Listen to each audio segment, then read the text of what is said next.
Good afternoon, everyone. We'll be starting in 2 or 3 minutes. Thank you for your patience. We are figuring out some technical issues, so please bear with us.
Good afternoon, everyone.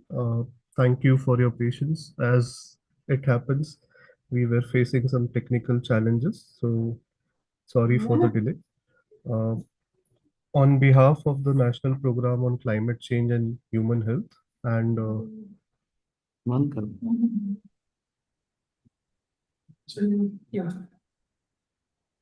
I,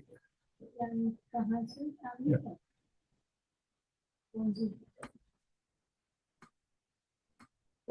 So today we are gathered here to have this clinical and program training on heat-related illnesses. As we know, the summer season is upon us. It will, in some parts of the country, it has already temperatures have started raising. As the temperatures raise, we also see around this time of the year rise in health impacts, be it minor heat rashes or severe heat strokes. And we have been, as a health system, dealing with this and we have been treating the patients. We are also involved in prevention aspect. Additionally, we have been involved in the surveillance part of this. So today we will cover many of these themes.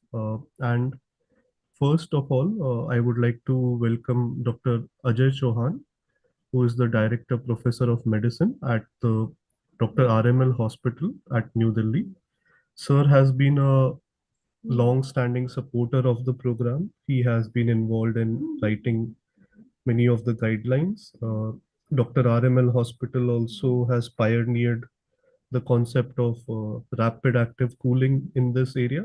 As we all know, uh, emergency and rapid cooling is essential to prevent mortality for heat stroke patients. So we will hear from Dr. Ajay Chauhan. Following that, we will hear from Dr. Shaw, who is a pediatrician, uh, on heat impact in pediatric population. Following these two presentations on the clinical aspects, we will be hearing from the NCDC program division on climate change and human health, and we will be covering various programmatic aspects that we as health managers at state, district, or facility level need to keep in mind, coordinate with other departments, ensure preparedness, raise community uh, awareness and IEC and all those activities. Surveillance is also very important part of that. So there will be discussions on how reporting of heat stroke cases and deaths is done in the country. So without taking any further time, I would request Dr. Ajay Chauhan sir to start with his presentation. Sir, over to you. Yeah, Thank you. thank you, Dr. Sandeep, and for the generous introduction. Uh, so, I've been doing this for the past 3, 4, 5 years now, regularly on and off line heat-related illnesses. I've spoken a lot, and some of you might be attending it for the second or the third time, and you must often wonder why is it so necessary to, you know, learn about heat stroke. So for those of you who are joining first time, it will be a novel experience for you to learn about the tricks of the trade in the management of heat stroke, heat exhaustion, other heat-related illnesses. And those of you who are joining for a repeat time, I may say it again at the cost of repetition that it is important that we learn this topic more and more, because in forthcoming years we will require this knowledge more and more. Is my voice audible to all? Voice clear? It's audible to me, sir. Yes, sir. It is audible, Okay, sir. great. So Thank you. I have divided my talk into kind of four parts. Since, Sir, okay, sorry, sir, uh, to yeah, interrupt you in between. yeah. Uh, we had a capacity of 500 participants. So those of you who are getting messages from colleagues that they are not able to join, they may join on the YouTube link. Uh, the chat function is active for this webinar. You can put your names and designations, and there is a Q&A function also in the Zoom link in the app that you are using. You can post your queries in that. Sorry for this, sir. Over to you No once again. problem. So mine is a bit, I'll try to finish it off in 1 hour. So you just take care of that. Okay. So Dr. Sandeep has very, eloquently put that it is divided into three parts. Adult part will be covered by me, and then followed thereafter by Dr. Shaw, who is a pediatrician in Army, and followed by the programmatic aspect of it. So, but since I am the opening batsman, I would like to just give you an overview. Why is it so important for all of us to learn about heat-related illness? What is the necessity of learning all this? So, a very brief overview of climate-related changes and the danger that this problem is going to increase as the time and year go by. So this is a chart taken from Harrison, our internal medicine textbook. It is a very beautiful chart. Uh, as you could see on the left side of this, this contains 5 lines, 1, 2, 3, 4, and 5. Okay. So what it depicts is the human history for the past 600,000 years, or simply putting it, 6 lakh years. Okay. So in last 6 lakh years, most of the times there have been glacial periods. Earth has been covered all by ice. And a very few times there have been interglacial periods, like this gray area, this one, this one. These are the interglacial period, more conducive for life, because this was the time when our planet was not so frozen. So if you see these five, this is delta, benthic delta O, which is a representation of ice of that age. So we see that it has been a sinusoidal curve going up and down, up and down. Similarly, about three most important gaseous component of greenhouse, which is carbon dioxide, methane, and nitrous oxide. These are also following a sinusoidal curve. But in last 6 lakh years, never has carbon dioxide crossed 300, 260, and now it is at a 429, at as much as 429 part per million, and we emit about 36 billion metric tons per year. Similarly, if you say N2O, which is 300 times more potent greenhouse gas as is CO2, it has also risen in concentration to up to 338 parts per billion.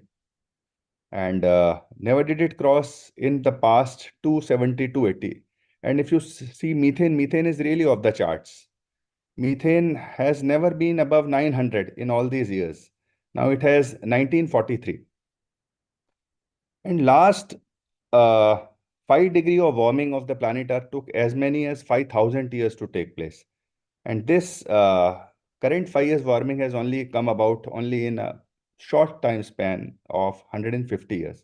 So we see that our global temperature is rising at an alarming rate. And this is about 2023 and 2024. 2024 was the warmest recorded year in the history of humankind. And it was a leap year, and all 366 days were above 1.25 degrees centigrade. Since when we started recording temperature, there's an average for each day over past 120, 140 years. Into 2024, all days crossed 1.25, and there was one in 23, there was 86 days which breached 1.5 degree, and in 24 it increased to as many as 11 months. 11 months of the year 2024 were more than 1.5 degrees centigrade above the mean of that year for past so many years. So we see that, and it resulted in 2024 resulted in a lot of death and destruction as encountered here in our center also. It was a year in which a lot of people lost their lives because of this heat stroke. So we see this is all 2024 pictures. This is on the top left is Delhi, then this is Delhi, Odisha, and then Kerala. And then this is an air show in Chennai in which 15 lakh people gathered on Marina Beach. High humidity, high heat. A lot of people died. 5 people died. So we realize that in context of global warming, extreme weather events are on the rise, and heat waves are projected as uh, covered by the previous slides. They will increase in number, intensity, and duration. So it is all the more important for us to learn the management, medical management of how to go about treating a case of heat stroke. And in India, there were about 755 death a year as reported between 2015 to 2019. It's a grossly underreported number because US, which is about one-fourth the size of us, nearly report the same number. It cannot, and it's a much cooler place, much colder place. And Europe about 8,000 per year. Europe is hardly 70% of our populations. So we attribute this low number, 755 per year, to low reporting, maybe poor sensitization amongst people to diagnose heat stroke. But in 24, we had one of the worst heat waves to strike India, and it resulted in a lot of cases of heat stroke, more than about 45,000. In RML also, we had about 75 cases, and unfortunately, 27 people lost their lives despite having a state of the art and for perhaps the first center in India to have immersion cooling. So heat is considered when absolute temperature, a heat wave is considered when absolute temperature goes above 45 degree in plains and in coastal areas, along with, because it's a high humidity. So it is 37 for the coastal area, 45 for the plains, 37 for the coastal area. And severe heat wave is more than 47 degrees. This is absolute. Besides this, if average temperature for a day is more than 6.5 degrees centigrade, then it above the average, then it is severe heat wave, and between 4.5 and 6.5 degrees centigrade, then heat wave is declared. So this basically will be covered in 4 areas. We'll emphasize the need of not only taking the temperature, factoring in the temperature, but the humidity also. So I will talk a bit about wet bulb and dry bulb temperatures. How do they affect your analysis? Then I will cover about heat and human physiological adaptation. Then I will follow it up with spectrum of heat-related illness, starting from as benign as a prickly heat or miliaria rubra to as severe and lethal as heat stroke. And I will touch upon the management at various levels which can be done. And in the end, I will give you one of our center's experience, what happened in there. So while measuring heat, we not only have to focus on the temperature, but also the relative humidity. And relative humidity is best judged by the difference between dry bulb and the wet bulb thermometer. At 100-degree relative humidity, wet and dry bulb thermometer becomes equal. And this is very important diagram to see. I've converted some figures into Celsius from, because in our country we don't measure ambient temperature in Fahrenheit. So while diagnosing a case of heat stroke, as I will tell you later on in my presentation, three things are required: altered sensorium or nervous symptoms, CNS symptoms. One, two is core body temperature above 105, and third is heat stress. While the before to the earlier two which I mentioned, which is the CNS dysfunction and core body temperature more than 105 degree Fahrenheit, very easy to ascertain from any clinician. Anybody can diagnose a CNS dysfunction or a core body temperature of 105. But third triad, the third part of the tripod is exposure to heat stress. Now, a lot of people mistake what is heat stress. Heat stress, you don't have to look only at the ambient temperatures. So at 32 degree centigrade, suppose a person is in Chennai. Chennai is around the year, it records a humidity of between 75 to 80%. That is, and after in November, December, after post monsoon, it goes up to as high as 90 to 95%. So if in a coastal area, high humidity area, only there is temperature is showing 32 degree. But if you show on the left side, see at 90 degree of relative humidity, this feels like this is actually like 122 degree Fahrenheit or 50 degree centigrade. 50 degree. This 32 becomes 50 in presence of 90 to 95% humidity.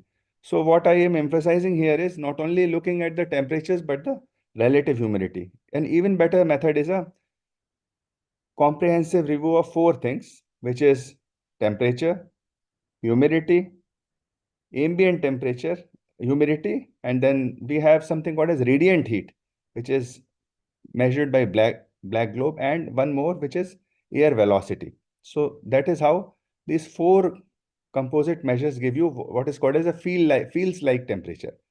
You must have noticed before marathon, this is Goa weather, 28 but feels like 32. Why does it feel like 32? Because they are factored in all four things. Besides temperature, relative humidity also they are factored in, and they are factored in air velocity and the ambient radiant heat also. And this is suggested action plans if a person is indeed working in such challenging temperatures. Then what should a person do in order to avoid heat exhaustion or heat stroke?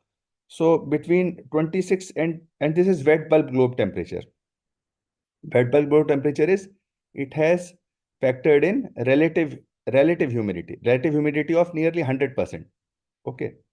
So if it is 32.2 degrees, body stress only in presence of 32.2 degree on a wet bulb means relative humidity will be 100%. It will be around about 50, 55 on a dry bulb thermometer.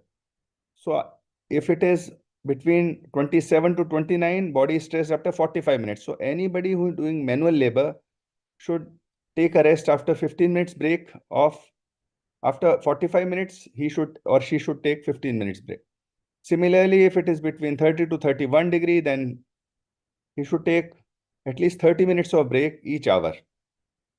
And then if it is higher than that, maybe after every 20 minutes, and in presence of more than 32 degree, each hour of work, you have to take 45 minutes of break every 15 minutes. And similarly, in some countries in and around Gulf, there are three flags in every industrial site, in construction zone especially. They have green flag, yellow flag, and red flag. Green flag is good to go, you can work. Yellow flag is you can work after taking intercurrent rest, and red flag is no work. So that is very important to factor in the relative humidity, which is measured by the wet bulb globe temperature. Now we come to heat and human physiologic adaptation. Our body is a great machine and it has a tremendous capability of adapting. And what is heat stroke or heat-related illness is nothing but an imbalance. It's a simple mathematical imbalance between the input and output. How does input of heat increases? One of the common culprits is exercise. It can increase heat production as high as 20-fold. Beside this, fever, shivering, tremors, convulsions, thyrotoxicosis, sepsis, very common drugs like beta blockers, calcium channel blockers, SSRIs, diuretics. These are not uncommon. These are merely, there are about 20, 30 crore hypertensives in India. 8 crore diabetics and 20 crore hypertensive. So 9 out of 10 of them will be taking either, even if you consider tip of the iceberg, 2 crores are diagnosed, then nearly all will be taking either beta blockers or calcium channel blockers. So it's a humongous number, as I am emphasizing. So this also increase the heat input. And the output is, all of us have read in physics classes, is through three methods: conduction, convection, and evaporation. Conduction, convection, and radiation. Besides this, we have another biological method, which is evaporation. Evaporation is the most important method of heat loss, but it is rendered ineffective if the relative humidity is beyond 70%. That is the reason in high relative humidity, we have to be very careful about advising people rest after some amount of work. In normal circumstances, conduction doesn't play much of a role, but in immersion cooling, because water is as 25 times as conductive as is air, so the conduction part is most importantly used when we use immersion cooling, as I will tell you later in the slides. So, and to increase cooling by radiation, we have to wear light color clothes. Light color clothes increase the cooling of the body through radiation of the heat. And convection is by wearing porous clothes, cotton porous clothes. So now we come to how does thermoregulation takes place. Hypothalamus compares the peripheral body temperature with the central thermoreceptors and take adequate measures.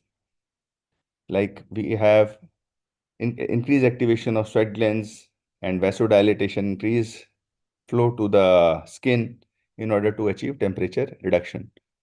Opposite things takes place when it is trying to increase in cold environment like Leh, Ladakh or J&K, and if there's a real cold, then we have increased shivering by somatic muscle and dry and adipose tissue produce more heat. That is regarding heat production. That is correlated. But insofar as heat loss is concerned, most of the time it takes place through sweat glands and vasodilation and more supply into the skin. And this is a sagittal section of human body. So from core, then muscle, then fat, then vascular skin, then avascular skin, and then the clothing layer. Every barrier has an important role to play in the loss of heat. And then we come to acclimatization. Acclimatization is human body has great potential to acclimatize. So people who are habitual workers in adverse environments, very high heat environments, their adaptation is immense. Like their thermoregulatory set point is altered, and the threshold for initiation of sweating is lowered. Normal humans produce about 400 ml, half a liter of sweat per day. It can increase in a case of very severe heat stress up to half a liter from per day to half a liter per hour. But in case of trained athletes, rickshaw pullers, laborers, it can increase to as high as 2 to 3 liters per hour. Then besides this, plasma volume expansion occurs and there is an improved cutaneous vascular flow. So this is the most important method of heat loss in our body. Like you must, all of you, those who have ridden a bike, motorcycle, must have seen that there are a lot of fins over the engine, lot of fins. So the fins are there to increase the surface area. Like that, cutaneous vascular flow increases and exposes our blood to a lot of environment. When the cool air passes through it, there results in a rapid drop of temperature. So that is one of the most important mechanism is sweat and increased cutaneous vascular flow. And then we have other methods like decrease flow to splanchnic blood flow. Then heart rate lowers and the stroke volume increases. And then we have inflammatory cytokines called as heat shock proteins. They bring about changes at a molecular level, at a namely increasing mitochondria in the cells to endure the stress in the environment. This is a long-term adaptation to people who work in high heat situations, high heat conditions. Oh, and as a side to this, as I'm taking a big segue from my main topics, there are now this is a latest fad in fitness also. People have this alternating sauna and cold bath alternate. No, a lot of people. This is based on the fact that heat shock proteins are produced if you alternate cold with hot. So that is that. Then we have something called as critical thermal maximum. This is the maximum temperature beyond which cells begin to die. This varies for species. Like camel have a very high critical thermal maximal. Yet for humans, it is 107.6. The most important thing, however, to remember this from this slide, even if you forget sweating, increased cutaneous flow, is this, which is this the most important, which I am about to say, is this, that acclimatization takes place in several weeks to months, but deacclimatization takes far fewer weeks. So most of the history is like this. A person is doing manual labor, or a Jawan is carrying a pithu on his back 20-30 kgs and running, or a marathoner is running.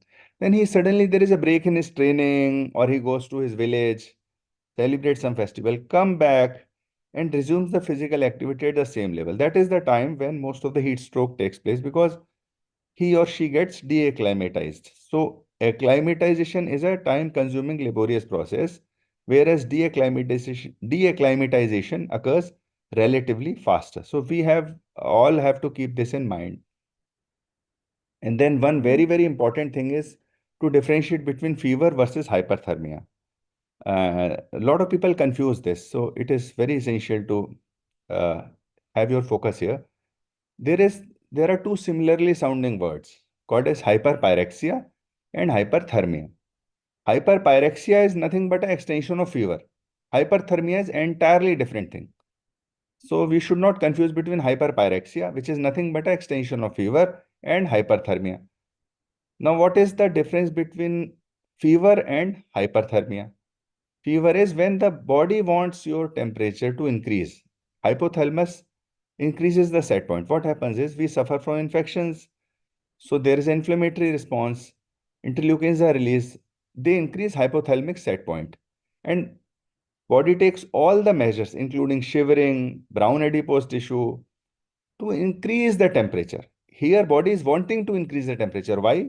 Because it is a protective reflex. High temperature will not allow germ to sustain in your body. So that is fever. Fever is a protective reflex.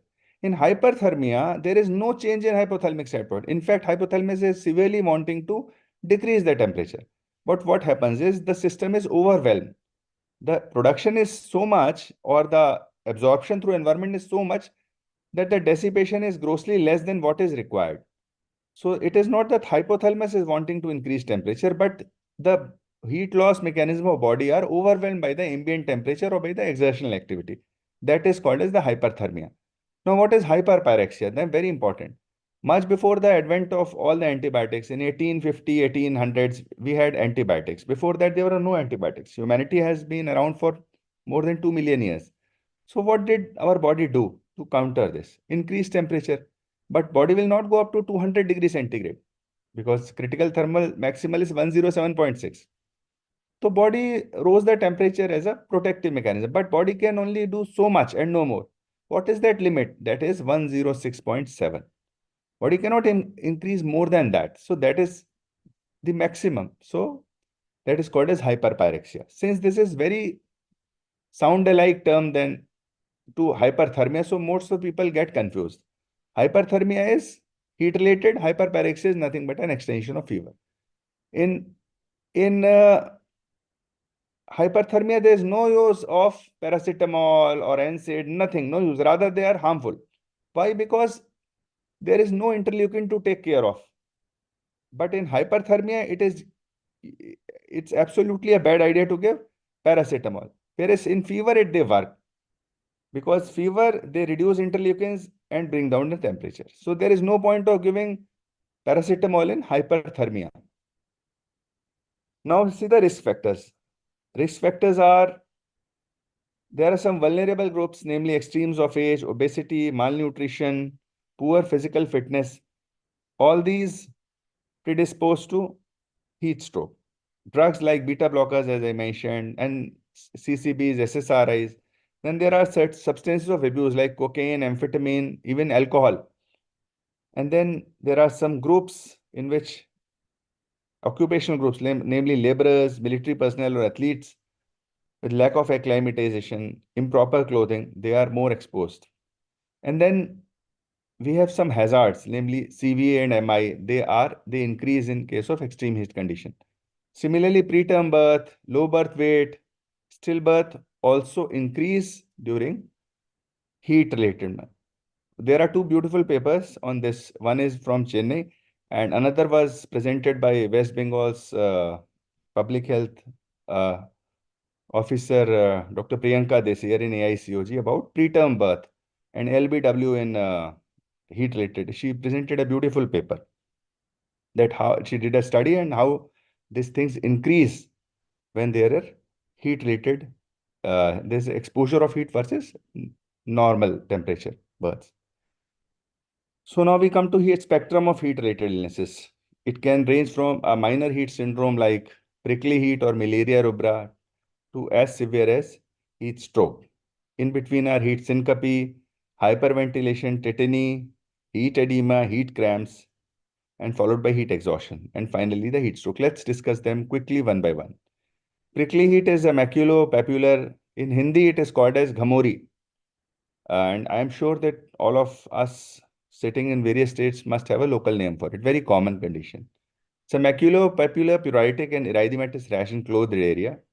And it is caused by the blockage of sudorific glands by the debris from macerated stratum corneum. And the predominant symptom is pruritus. And nothing much is required just to ask that usually in children it happens. Ask the person to wear a breathable, loose-fitting clothing, and if he or she is suffering too much, then antihistaminics, 1% salicylic acid can be given. And it is not a transmissible illness, so need not worry about it. Then we have heat edema, which is caused by cutaneous vasodilatation and increased antidiuretic hormone secretion. As a result, there is increased reabsorption by renal tubules, and there is a edema. There's a mild swelling of hands and feet and ankle, and resolves automatically in 4 to 6 days. And there is no use of diuretics. Usually, this happens when there are early summer months. People go out for a walk, long walk they're doing, and they observe their hands are swollen up because of they are in a dependent position, and then because of the vasodilatation, there is a little bit swelling. You should assuage the patient and ask him or her to just elevate, and in case of if it's more, then he or she can use a compression stocking. There's no need of diuretic, which in fact can cause volume depletion, but must work up for if a person is having concurrent illness comorbidities, then all swellings should be worked up for CKD or kidney related illnesses also. So now we come to hyperventilation tetany. Heat induced hyperventilation causes respiratory alkalosis, decrease free calcium in blood, giving rise to carpopedial spasm. And it is not a painful condition unlike heat cramps, in which there is pain. The treatment is very simple: move away from heat and reassure. And it subsides on its own in 15 to 20 minutes. Then we have heat cramps, which all of us must have seen. When an unacclimated individual does vigorous exercise in a humid and hot environment, and he replaces the fluid with hypotonic solutions such as plain water without electrolytes, he or she suffers from intermittent and painful involuntary spasmodic contraction of skeletal muscles and called as cramps, and it is usually self-corrected by resting in a cool environment. Or if you want to get rid of it quickly, you can give half a teaspoon of salt in 1 liter of water, and it resolves very quickly. If it is even more severe, then you have to use IV electrolytes. But if cramps are occurring without heat or without any exercise, nocturnal cramps, this may be one of the early signs of kidney disease also. So you have to focus on that. That is the differential diagnosis. Then we have syncope, which occurs after prolonged exposure to heat. All of us must have come across incidents that morning assembly, children are singing national anthem or their school prayer, and some children faint. That is very common. Usually, what happens is when a person sitting, the classical say, clinical picture is like this: person sitting in with a high ambient temperature surrounding, and then he suddenly gets up. All of a sudden, hypotension and syncope happens. The treatment is very simple: rest in a cool and shaded area with leg raise. That alone is enough to take care of the syncope. Sometime all like other syncope, people can throw seizure even at the end of syncope. Should not be perturbed by it. In some syncopes, at the end of it, some people can have a mild ictal element. I mean, convergence, throw some minor convergence. Should not be worried about it. It is heat syncope. Protect airway and tongue and make him or her lie in the cold shaded area. It will get all right. Then we come to most severe of two conditions, which are heat exhaustion and heat stroke. Heat exhaustion is of two kinds: water depletion and salt depletion. Water depletion happens in people who are accustomed to working in heats, like laborers, athletes. Somehow, if a person is working daily in heat, uh, very high ambient temperature and humidity, his or her thirst reflex gets somehow blunted. So they continue to work hard without consuming adequate amount of electrolytes and water. So as a result, there is a water depletion, heat exhaustion. Whereas in unacclimatized person, whenever he or she goes to a very high ambient temperature surrounding, they what they do is they consume lot of water, or other hypotonic. They consume water but fail to consume the electrolytes. So they suffer from salt depletion type of heat exhaustion. Sign and symptoms of heat exhaustion are milder than that of heat stroke. Actually, there is no perfect line between heat stroke and heat exhaustion except for the triad, which I will tell you. So it is most of the time it's a precursor of heat stroke, and we should see it as it is and treat it as vigorously as we can. So the neurologic symptoms are headache, vertigo, ataxia, impaired judgment, malaise, cramps, dizziness. GI symptoms may present as nausea, vomiting, influenza-like, CVS, orthostatic hypotension, sinus tachycardia. If we do lab investigation, there's an increased PC, packed cell volume secondary to hemoconcentration, and there is decreased sodium in case of salt depletion variant. SGOT-PT are slightly elevated, and there is a decreased fractional excretion of sodium as a kidney's method to prevent fluid and electrolyte loss. It's trying to preserve, so there is a decreased FeNA, fractional excretion of sodium. So urinary sodium and chloride decreases. Then the treatment is very simple: remove the patient from heat stress area and aggressive cooling unless the core body temperature drops to about 102 degree Fahrenheit. And cooling method will be discussed later on. So rapid infusion of isotonic IV fluids guided by frequent electrolyte determination is also helpful. And one very important thing is free water deficit should be replaced slowly, even if we are giving it IV. And serum osmolality should not be decreased more than 2 milliosmoles per hour, because it can cause central pontine myelinolysis if we correct it too fast. Any sudden change can have disastrous consequences. So serum osmolality formula is 2 times sodium plus plasma glucose divided by 18 plus urea divided by 6, in which you can calculate serum osmolality. We have to correct slowly. Then the difference between heat stroke and heat exhaustion is uh, people lay too much of emphasis on sweating. Lot of time It is taught that there is in heat stroke there is no sweating, but in heat exhaustion there is exhaustive sweating. This is not a black and white situation. Like in heat exhaustion, which is secondary to exertional, there are two variant of heat exhaustion. One is exertional variant and one is classical variant. In exertional variant, even in heat exhaustion, heat stroke, you can find lot of sweating. So it is not that heat stroke will present with no sweating. And only permanent foolproof method is having the triad complete. What is the triad of heat stroke? I'll tell you later on. So this is heat stroke. Now we come to the most lethal manifestation of heat-related illnesses, which is heat stroke. In heat stroke, there is a total loss of thermoregulatory function, and it's a triad in which core body temperature, as measured by inserting a rectal probe 15 centimeters inside, more than 105 degree Fahrenheit, 1. 2. CNS dysfunction, may be in form of ranging from agitated behavior to deeply comatose person. And third is exposure to heat stress. In previous part of my lecture, I placed too much of emphasis in diagnosing heat stress. Heat stress is one in which you have to require your brain, your clinical acumen, your judgment. Because even in case of if a person is working in a pipe factory, as happened to one of our patient, I will tell you. So in pipe factory covered by a normal tin roof, the ambient temperature is 32, but there is no cooler surrounded all, there is no flow of air.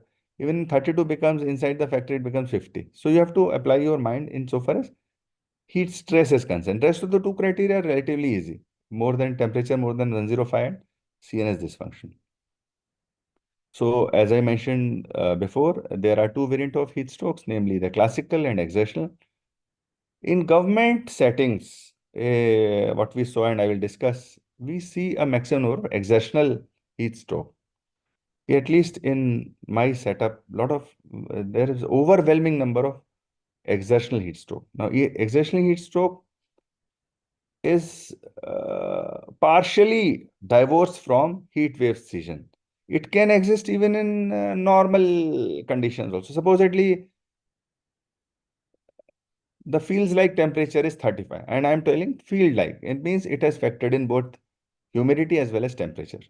But there is a marathon going on, 45 kilometers, 42 kilometers marathon.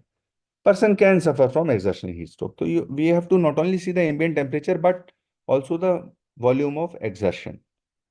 So, but again, like I said, the ambient temperature also has to be factored in. A person will running in a very cold environment might not suffer from heat stroke so quickly, even if it is an exertional variant. So it has an element, but classic is entirely we see it in heat wave session. It occurs morely in elderly, children, people on medicine in sedentary settings with very less acclimatization. In this classic variant, we see no sweating.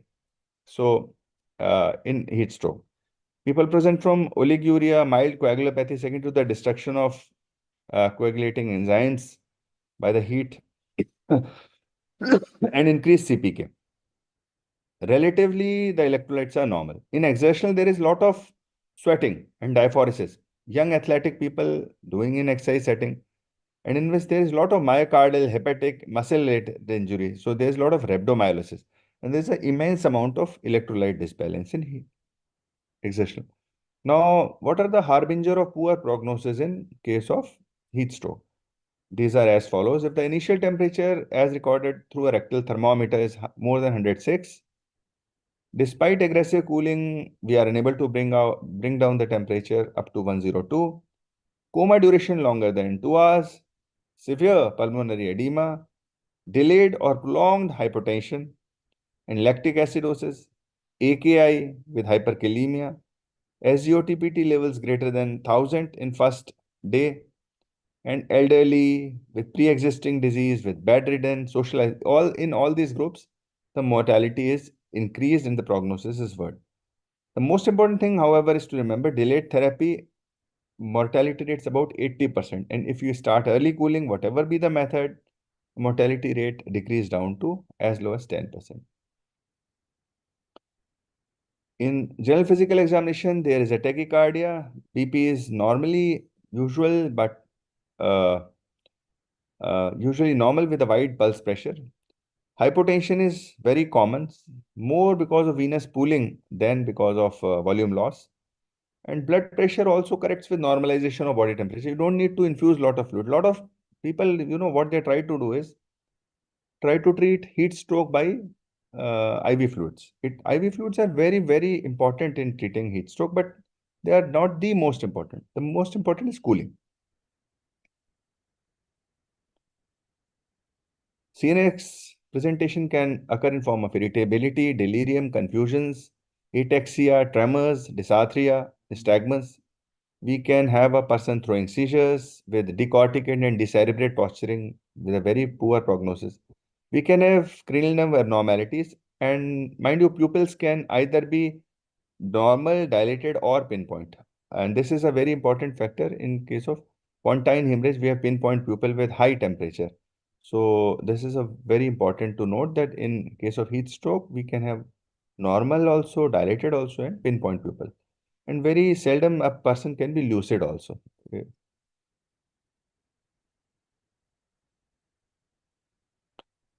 Then this slides are jumping. Hold on. Then in CVS, we have tachycardia. Like I told, the systemic vascular resistance is decreased. And in case of pre-existing cardiovascular disease, low cardiac index and low intravascular volume can be seen. A hypodynamic state can not only signal a volume loss, but also can signal a cardiovascular collapse. That also is seen in case of heat stroke. And CVP is generally normal or elevated unless and until the patient is severely volume depleted. And high output cardiac failure and low output cardiac failure both may occur. GI symptom may present themselves in form of GI hemorrhage because of loss of clotting enzymes. Intestinal infarction can also be seen. Hepatic jaundice can be seen. Increased liver enzyme. We can have fulminant hepatic failure accompanied by encephalopathy, hypoglycemia, disseminated intravascular coagulation. We can have tenderness, cramping, rhabdomyolysis in muscles. Renal usually present with AKI, oliguria. Pulmonary, we can have atelectasis and pulmonary infarction. The DDs are very important to note. They can be delirium tremens, hepatic encephalopathy, hyperthyroidism, thyrotoxicosis, hyponatremia, meningitis, encephalitis, neuroleptic malignant syndrome, tetanus, snake bite, and dhatura poisoning. In our context, snake bite and dhatura is very important. Lab investigation are CBC, basic serum electrolytes we do, KFTs, urine analysis, LFTs, coagulation studies. But the diagnosis of heat stroke is essentially made not out of lab. This is lab and ECG and X-ray and CTs are responsible for managing. But diagnosis is essentially clinical. ECG shows variety of tachyarrhythmias and non-specific STT changes. In hypothermia, which is correlated, bradyarrhythmias happen. In hyperthermia, heat, we have tachyarrhythmias. X-ray chest can show ARDS like picture, atelectasis, pneumonia. We can have a myriad of presentations. And CT scan can be performed once a patient is hemodynamically stable. And it is very important to rule out other DDs.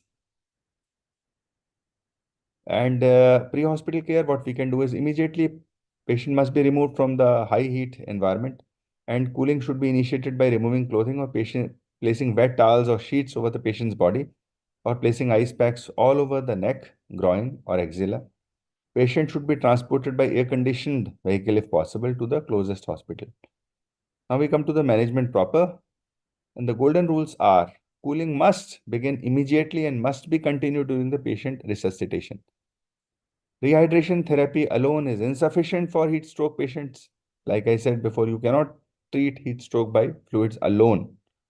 Surface or oral temperature assessment don't reflect accurate core body temperature. You require rectal for that. And being fast in starting cooling saves lives. Antipyretics like PCM, aspirin, other NSAIDs have no role, as I told you in detail. Why not? And in emergency situation, now I'll say what is to be done in classical and what is to be done in exceptional. I'll tell you about that. But this is important that in emergency situation, The distinction between exertional and classical heat stroke is less relevant for the initiation of treatment. You have to cool the patient by whatever method you can lay your hands upon.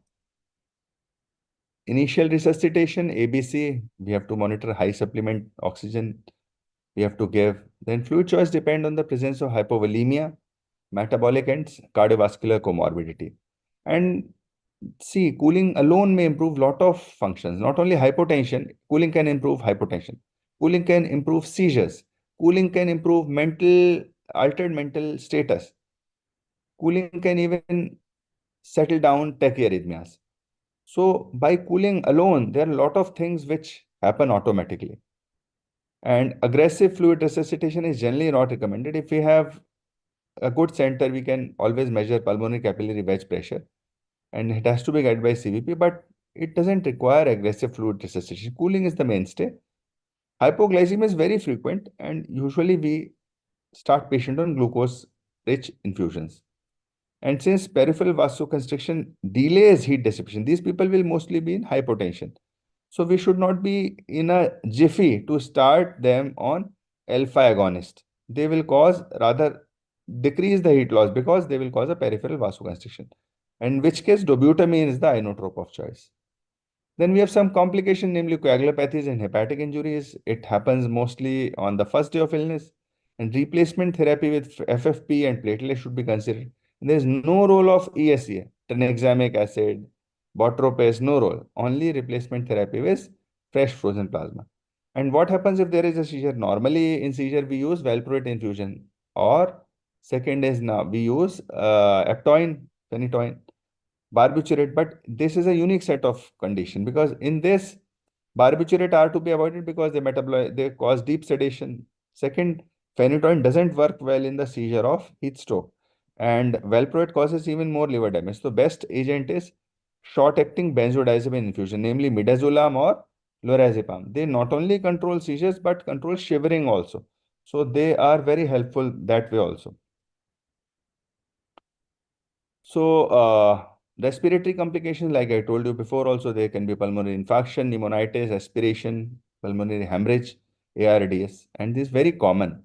And ARDS can be treated aggressively with positive end respiratory pressure. And dyslipidemia and hypoglycemia are to be corrected. Cardiovascular complications include hypotension, in which we can give fluids and plus dopa and dobuta if necessary.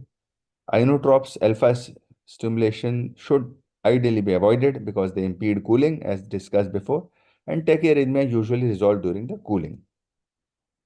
Rhabdomyolysis, very common in exertional variant, and the treatment is large amount of intravenous fluids, as high as about 10 liters also can be given per day, and alkalization of urine and infusion of mannitol, and HD if as and when required. GI bleeding can also occur, which can be tackled by giving FFP and platelet. So now we come to cooling strategies. What may be two methods of cooling? These are evaporative and immersion cooling. Evaporative is the most effective practical technique because it's very easy to institute. So cool water at the 15 degree sprayed on the exposed surface while fan direct the continuous airflow of over the moisture in the skin. Cold packs can also be applied to the neck, axilla, and groin because that is where the major vessels are. And cardiac electrolytes must be applied for continuous monitoring. This is the preferred mode in CHS, which is classic variant of heat stroke. But when exertional heat stroke is there, this evaporative cooling is not sufficient enough because the cooling rate is very slow and we may lose life. So we have to institute fast cooling. So this is based on the fact that conductivity of water is about 25 times as high as that of air, and it is the preferred option in HS. It does produce a lot of shivering, but it is redundant because shivering also is underwater, so it will not be able to raise temperature much. And this technique, although is very effective, but it does present a significant monitoring and resuscitation challenges. It's best for young, previously healthy person with exertional heat stroke. And very important thing, you immerse a person in ice cold water and make sure that he or she is taken out if his or her rectal temperature has reached about 102. We don't cool up to 98.6 because Once we remove from the cooling tub, then also there is a thermic after drop. Now there are some junk things which have no value. These are commercial railway cooling blankets, useless. We can use IV infusion of chloride fluid and close irrigation of bladder, but these are all theoretical, like cold thoracic and peritoneal lavage, cardiopulmonary bypass. If your center, our center has cardiopulmonary machine, but nobody uses them for this, just theoretical. So take home message is early confirmation of heat-related illnesses and initiating resuscitation ASAP. Cool first and transport second. That should be followed. Rapid cooling is critical. Mortality and morbidity is directly related to the duration of core temperature elevation. So we should not wait for an ideal method. We should just start cooling method. And close monitoring of vital parameters and early identification of complications are very important in saving lives. Now we come to a method which is very important in field life, which is called as TACO, tarpaulin assisted cooling oscillation. We have included them in national level guidelines also. Please watch this video. If you were out on the trail and saw a runner who was suddenly overcome by the heat. Severe hypothermia dangers include seizures, brain damage, and even potentially death. Are you okay? Heat stroke can happen while running, camping, or at any outdoor event. Luckily, a tarp and water is all you need to cool them down. Let's roll her. We need to get her in this tarp. Chris Sampson, an emergency medicine physician at University of Missouri Healthcare, helps us demonstrate the TACO method. Now we need to put some ice on her and get water on her as well and pick up the tarp. TACO stands for Tarp Assisted Cooling with Oscillation. The TACO method is very important for people who you may encounter that are confused, unresponsive, or have passed out from the heat and will not wake up. These people often need rapid cooling in order to help save their lives. If someone is unresponsive, get them onto a tarp. Pour water and ice on top of them. Then keep the tarp moving. Most of your heat dissipation occurs on the surface of your skin. And by oscillating or moving the tarp back and forth and having that cold water get in contact with all portions of their body, you're able to get the heat off them in a more rapid fashion. Think of this as a temporary cooling method. You still want to call 911. But taking action before the ambulance arrives could make a life-saving difference. From the University of Missouri, I'm Teresa Snow. So we saw that this is a very important method. You can use it we have this in our ambulance. I'll show you. Now I come to the last part of my talk and I'll share with you experience of RML hospital. This is the first emergency heat stroke room to be inaugurated or to be made in India. We had to start from a scratch and I was instrumental in getting this thing done. We had to start everything. We calculated how much ice, how much water, because it was nowhere to be found. We could not get anything in India. So this is the day it was inaugurated by Additional Health Secretary Srimati Roli Singh. Our MS is, and you can see me in the picture. And this is what we have, 2 cooling tubs. And then we have this ice making a refrigerator, which makes about 250 kilos of ice, the storage capacity. This we have in our ambulance, inflatable tub. We have a heat stroke kit ice pack, as you can see in this picture. And the whole setup cost us about 18 lakh rupees. Mind you, we had room, air condition, and a crash card already, but not all that expensive. I'll give you a moment to just see this slide.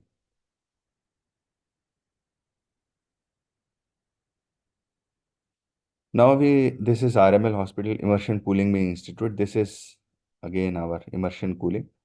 This is a video of our hospital. We are instituting immersion cooling. You may have a look at the video. Rectal probe दिखाओ जरा. ये educational इसके लिए. हाँ sir. Turn him. Please turn him. I want to shoot that. ये 15 centimeters inside है ना? हाँ ठीक है.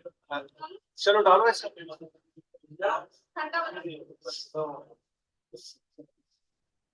They have written 104 degrees Fahrenheit on the papers. They have इसमें कितना आ रहा है? On papers it was 100.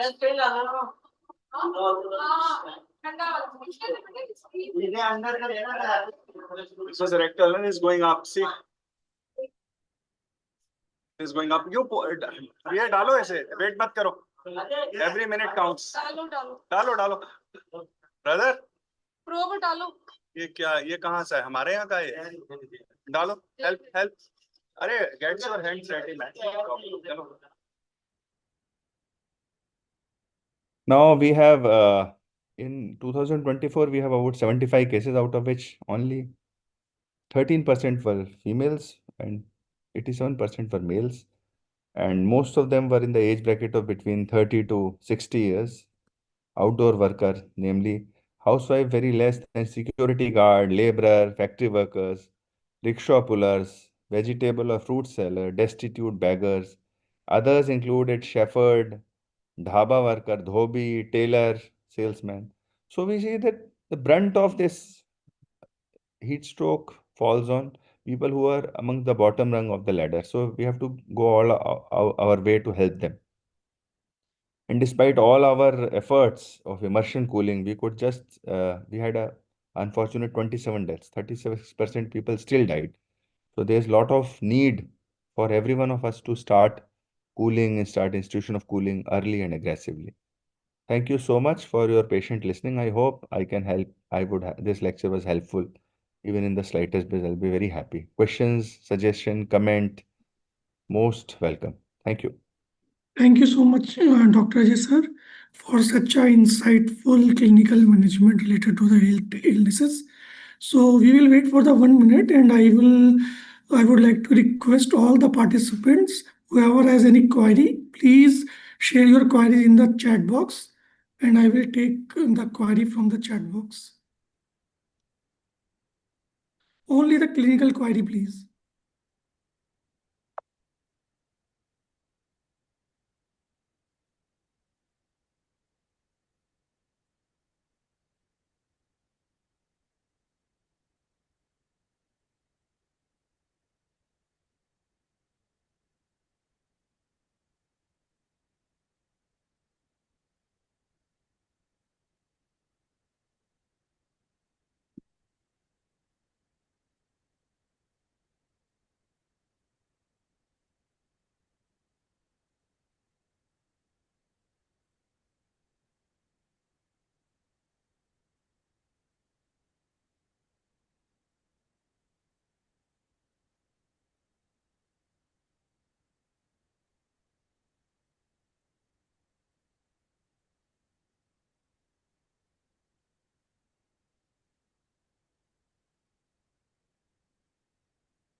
So, sir, I think we don't have any questions in the chat box right now.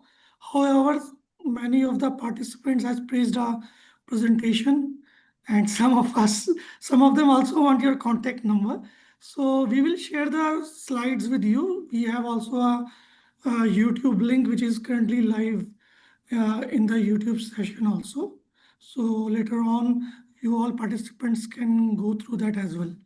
Sir, there is a one question is came from the participant. How can we treat a case of heat stroke at primary health center level? Okay, nice question. Very important, very good question. In fact, heat stroke, you will save more patient than we can ever do, mind you, because an early step saves life. Rather than ferrying the person in a helicopter in All India Institute or RML hospital, that won't save much lives. So what you can do is, first and foremost, in primary center, you should sensitize all the people under you. You should be brisk. You should do a blitzkrieg or a sustained campaign of sensitizing people. What is heat stroke? What should a bystander do? So now I will start from bystander. I'll go a step backward. Bystander, just pour water below neck. Even if he is having fever, let us assume for argument's sake, it is not stroke fever. Still, it will not cause any harm. Pour water, fan the person, bring him to the hospital. This is for a bystander to do. If he can lay his hand on ice, put ice in axilla.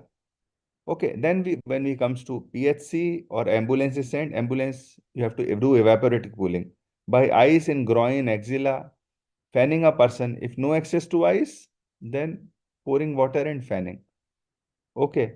And don't even wait for removing clothes, because in India you can have issues regarding modesty of a person. If you are removing clothes, people may feel bad. So you can institute over and above the clothes, although it's not the ideal method to do. But thinking quickly saves life. See, what is TACO?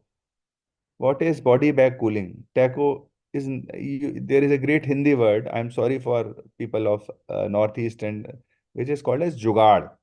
So this is all example of Jugaad. And who better than us Indians when it comes to Jugaad? You can always find a method to, institute fast cooling. I'm sure you will have your own, but always take care of the airway. In your enthusiasm, you should not drown a person, but you can use, that is what we can do in PHC. Early cooling. Evaporative is the best. So, sir, one last question, then we will move towards the second session, which will be taken by Dr. S.C. Shaw. So, that the question is, how can an ANM or ASHA differentiate between fever and hyperthermia? History. History. History is the most important. You will get a history. Morning mein he went out to his fields, or he went out to the bricklane, or he went out to do some construction activity. He was okay in the morning, but all of a sudden, abhi, he has lost his consciousness. Sorry for using he, I should use he or she, but most of the time it is a he, has 87% in our cases. So I am not gender insensitive. So you know that kind of history. This history will be acute. And let me, for that 1% confusion, if a person is indeed suffering from, if INM get confused, and what she will maximum do is, she will pour water and fan. But is it not the treatment for fever? It is also the same treatment. So it is very less likely that the ANM will cause any harm. So that is how an early institution of treatment saves life. Let me tell you a very small example. Out of 75 people, one in this 2024, a resident of Karol Bagh in Delhi, there is an area called as Karol Bagh. A person who was mentally challenged used to live upstairs. His brother and his brother's wife used to live downstairs. Now he is a mentally challenged guy. I don't know how well were they keeping him, how he was dependent of his brother. So one day he find that his brother has lost consciousness, this mentally challenged brother who lives on the first floor, and above that is a roof. So what they did is they just poured water and brought him to the hospital RM, and luckily he survived. He suffered, he was in E1, M2, V1 for quite a lot of time. We had to intubate him, but early cooling makes a lot of differences. This is a live example I am telling you from my own clinical experience. So primary health center are the most important when it comes to saving lives. Okay, thank you so much, sir, for your question and answer session. And we will move towards the next session, and thank you for your time. Okay. Thank you. Thank you for giving me the platform. Thank you so Thank much. you, sir. So, dear participants, we have the next session of clinical management of heat-related illness in pediatrics, and I would like to welcome Dr. Subhash Chandra Shaw. Dr. Subhash Chandra Shaw, sir, is a famous, renowned professor in pediatrics and neonatologist in Army Hospital, RNR, Delhi. So, welcome, Dr. Shaw. Am I audible to you, sir? Yeah, thank you, sir. Thank you so much. Sir, Good please carry afternoon, on, sir. everybody. And yeah, thank you so much. And thank you to Professor Ajay, sir. I mean, he has made my job much easier. And it is always like this for last many years now. And because he deals with the epidemiology, the pathophysiology, and all, so I generally don't go into that, and I restrict myself to more of core pediatric issues. And of course, some things will be common because it's a same human physiology and same human challenges. But there are some nuances for children that I'll be highlighting more on. So thank you, Professor Ajay, and thank you, the organizers, for giving me this opportunity. So let me go to my next slide now. Is that these I'm sorry, this is heat-related illnesses. So how do you prepare for heat-related illnesses in children? So where are the areas where you should focus on more? Like as was told in the previous by the previous speaker, that in the fields, those who are not accustomed to heat, laborers. I mean, those are the ones who will be more prone for heat-related illnesses. But what about children? Children, once they are at home, they are kind of more protected, but they may not be that protected in case the school is not taking enough care about the heat-related issues. So preparedness in schools is one important element. And then, of course, awareness in parents and children. Children at their own will not be that aware, and it is natural to be so. And so the parents need to take care of their children's health, and they should be aware about what to be done. And finally, I'll come to the management of heat related illnesses in children. So let's go to preparedness in schools. So the first and foremost, these look very basic, but they are actually very important issues. Availability and accessibility of potable water. Now, they don't know that they will get dehydrated. The children are busy in play. They don't understand physiology. They don't know the science of it. But if they feel thirsty, are there enough water which is potable, which is available there? And even if the child is not thirsty, the child should be taught in a way by school teachers and parents that you should have more and more of water during this time. So this kind of things are important. Then water coolers, they have to be clean, ensuring regular cleaning and just a moment.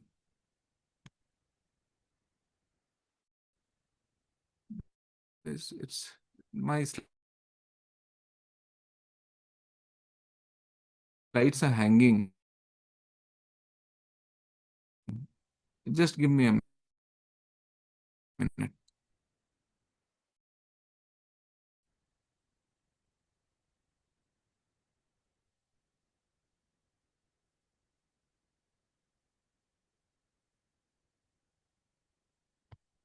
There's some. Can you hear me?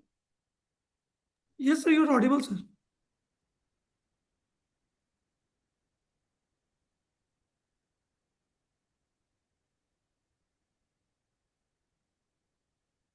Acha, okay.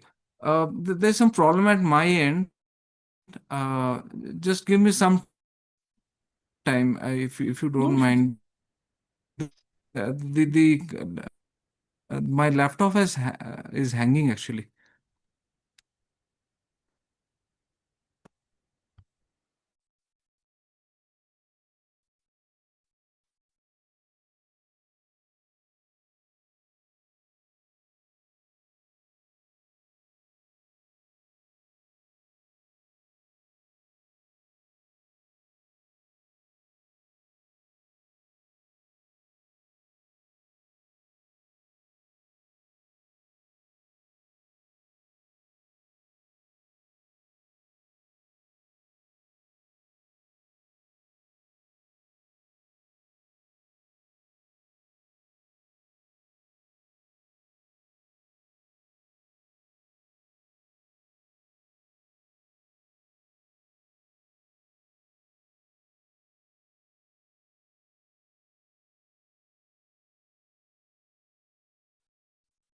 Sir, if your laptop is working or is there any difficulty in sharing the PPT, I can share also.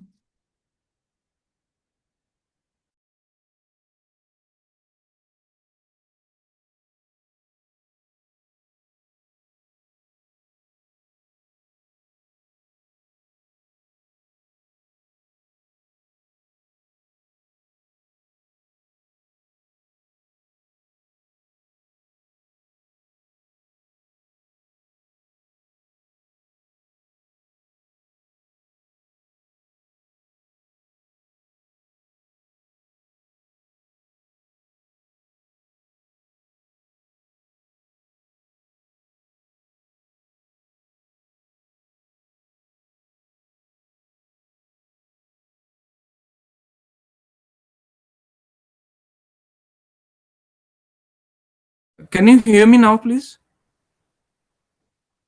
Yes, sir, you're audible, sir. Okay. Okay. Sir, can I share the PPT? I can share the PPT if you want.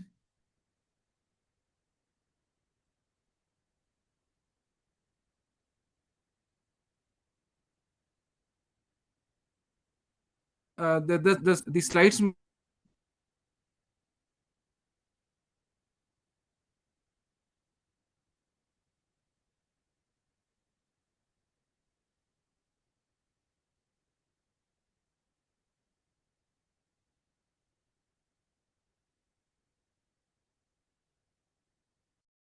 must not. Sir, I think there is some network issue towards your end, sir. The screen has been shared, but slides is not visible. Visible. Just a minute. I'm so Now slide is visible, sir.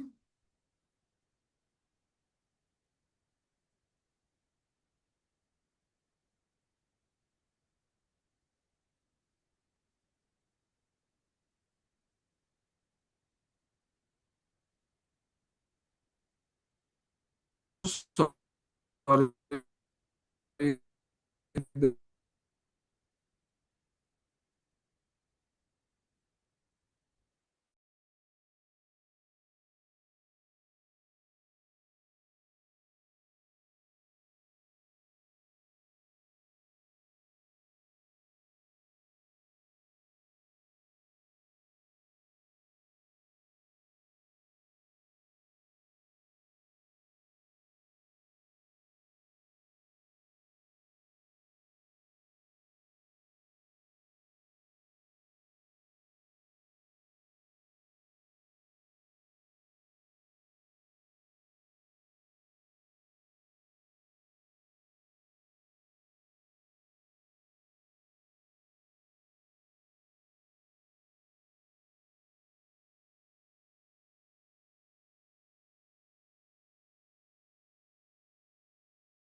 So, dear participants, we have some technical issue with Dr. SC show. So, please give us some time. We can resolve the issue and get back to you.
Sir, please unmute yourself, sir. Please unmute yourself.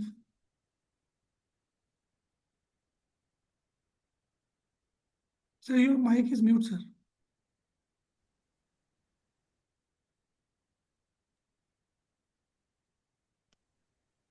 And you have to share those slides. I will share, sir.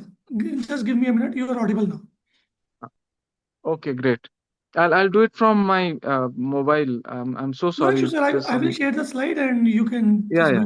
brief it on. Correct, correct. Yeah, please. And I really apologize to everyone. I mean, it's a technical glitch. I couldn't have done anything. No worries, sir. No worries. Sir, is the slides visible to you, sir? Yes, yes, yes. Please Yes. go to the third slide. This is the first one. Yes. Okay. So can you enlarge it, the slide? Yeah. Yes, fine.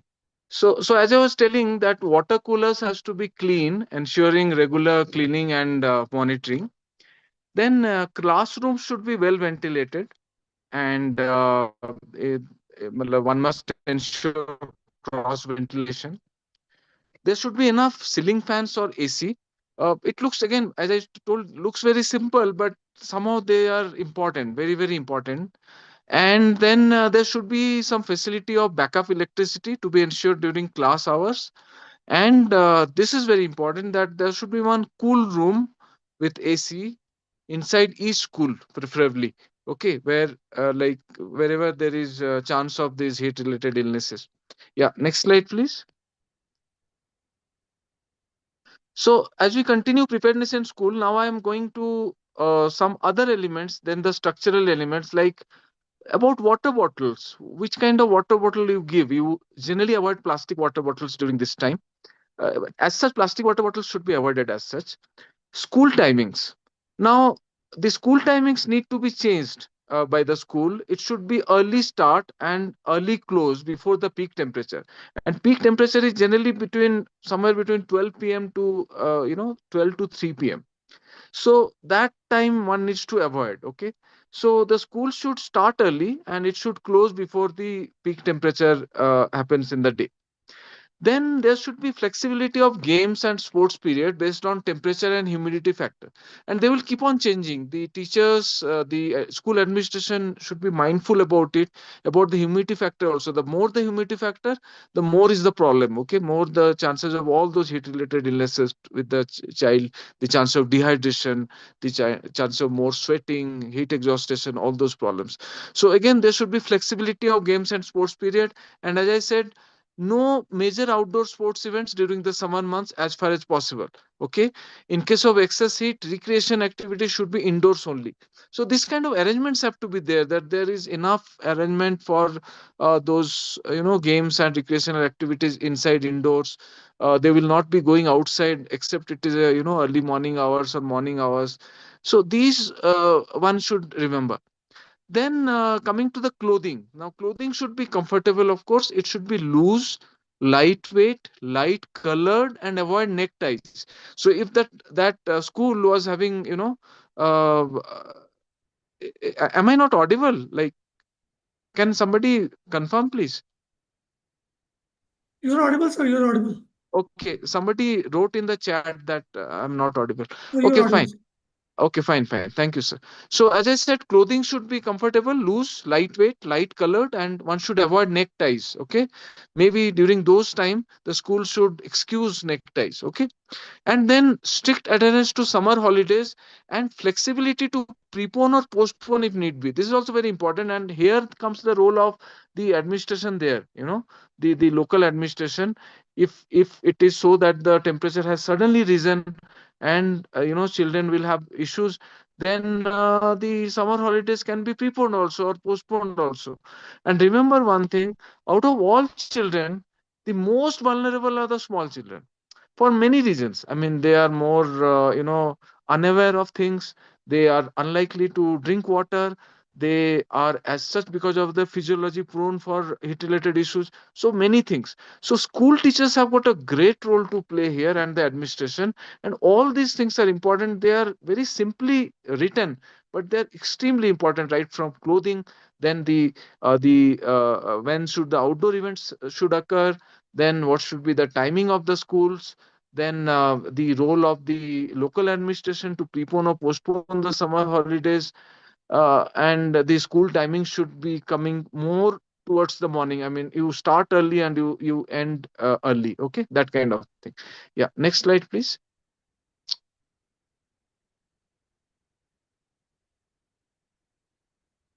Okay, so then there are some more issues like during summer seasons, there are sometimes sports activities and the school children are taken to some other place. Okay, these things are also common. So, what should you remember then? Like children who come from a cooler climate to a hotter climate are at higher risk and should not move out in our open for 1 week, acclimatize to warm weather, and then increase activity over 1 to 2 weeks. These things are again very important. Me being in services, I've like served in very cold areas also and very hot areas also. There is a difference in the physiology, the sweating, the how the body kind of takes the challenges of it. They are different. So some children who are otherwise coming from a cooler climate to hotter climate, again, the teacher or the parent should be more mindful of those children, because they will take some time to acclimatize, and then only they should go for some kind of sports activity or outdoor activities. And then important that they remain well hydrated before, during, and after physical exertion. So the parents have to tell this again and again to children that please take water, even if you are not thirsty, please have water. I mean, that kind of culture to be set in, and they have to be told again and again in many forms that why it is important that you keep on taking water, because they instinctively they will not be taking water unless they are very very thirsty. Then there are some health conditions like cystic fibrosis kind of conditions or medications that may predispose to heat related illnesses, and particularly watch for fever or gastrointestinal illnesses if they are there. So if the child is already having fever, now that child is more prone for dehydration and more prone for heat related illnesses than any other person. Similarly, if the child is having diarrhea or some gastrointestinal illnesses, again this child is more prone because this child is already, I mean, prone for dehydration, and on top of that, this heat, the environmental heat will cause more of dehydration. So these things also have to be kept in mind. Then, as I said, the garments I've already discussed that they should be lightweight and loose fitting, uniform, and the practice gear should be made from open weave or sweat wicking materials to facilitate evaporative heat loss. Then, when the weather is extremely hot, practices should be scheduled for morning and evenings when temperatures is generally cooler. That's what I was telling, that not during peak time. As such, during the peak summer or the peak of heat, like 12 to 3, as I said, preferably the school should be closed. But in case you want to allow some kind of sports activity, it has to be done either in the morning or in the evening hours, and definitely not during the daytime. Yeah. Next slide, please. And then the medical equipments and resources for rapid cooling like cold water tubs, ice towels, and as I said, a cold room, it has to be there in every school. Yeah, next slide. Now I'm coming to the health awareness that should be there in students. Okay. Now this so much whatever we discussed, that is from the school side maybe, or from the parent side. Now what do we tell these children now? And the bigger children may understand it, but the smaller children have to be ensured by the school teachers or the parents, as the case may be. Now, tell them to drink more of water by teaching them the beneficial effects of drinking water. And also, this time, water should be added minerals, as heavy sweating will remove salt and minerals from the body that need to be replaced. So, both the things are important, more of water intake as well as a bit of salt in the fluid. And what should be avoided, that's also very important. In children, both are important, what to do and what not to do. Okay. So if you don't specify, then they will say, okay, we'll have juice, we'll have cold drinks, we'll have Coke, Pepsi, carbonated drinks. No, they are not substitutes for water. So avoid fruit juices. Okay. All kind of packaged fruit juices are bad, sugary drinks or carbonated drinks. But on the other hand, the homemade drinks like shikanji or traditional Indian lemonade, aam panna, bel sharbat, they are good. Then teach importance of bathing each day to prevent skin infections. Now, can you see something? We don't feel all these things for adults, or at least we don't speak like that. Maybe we feel that we all be bathing anyways. But children are sometimes they're not really so fond of bathing, and some of them would like to skip bathing. So they have to be told that bathing is important every day, even more than one also in during summer times, to prevent skin infections, those prickly heats and other things. Very important that you never leave children in a parked car, even if the windows are open. Very, very important. The cars in from inside, they are super hot. If you leave the children there, even if the windows are open, there's a risk of sudden onset heat related illness. And if the windows are closed, then it is even worse. Okay. And then they may wear sunscreen, broad spectrum sunscreen, and they may be asked to use umbrella or hat once they are outside shades. Okay.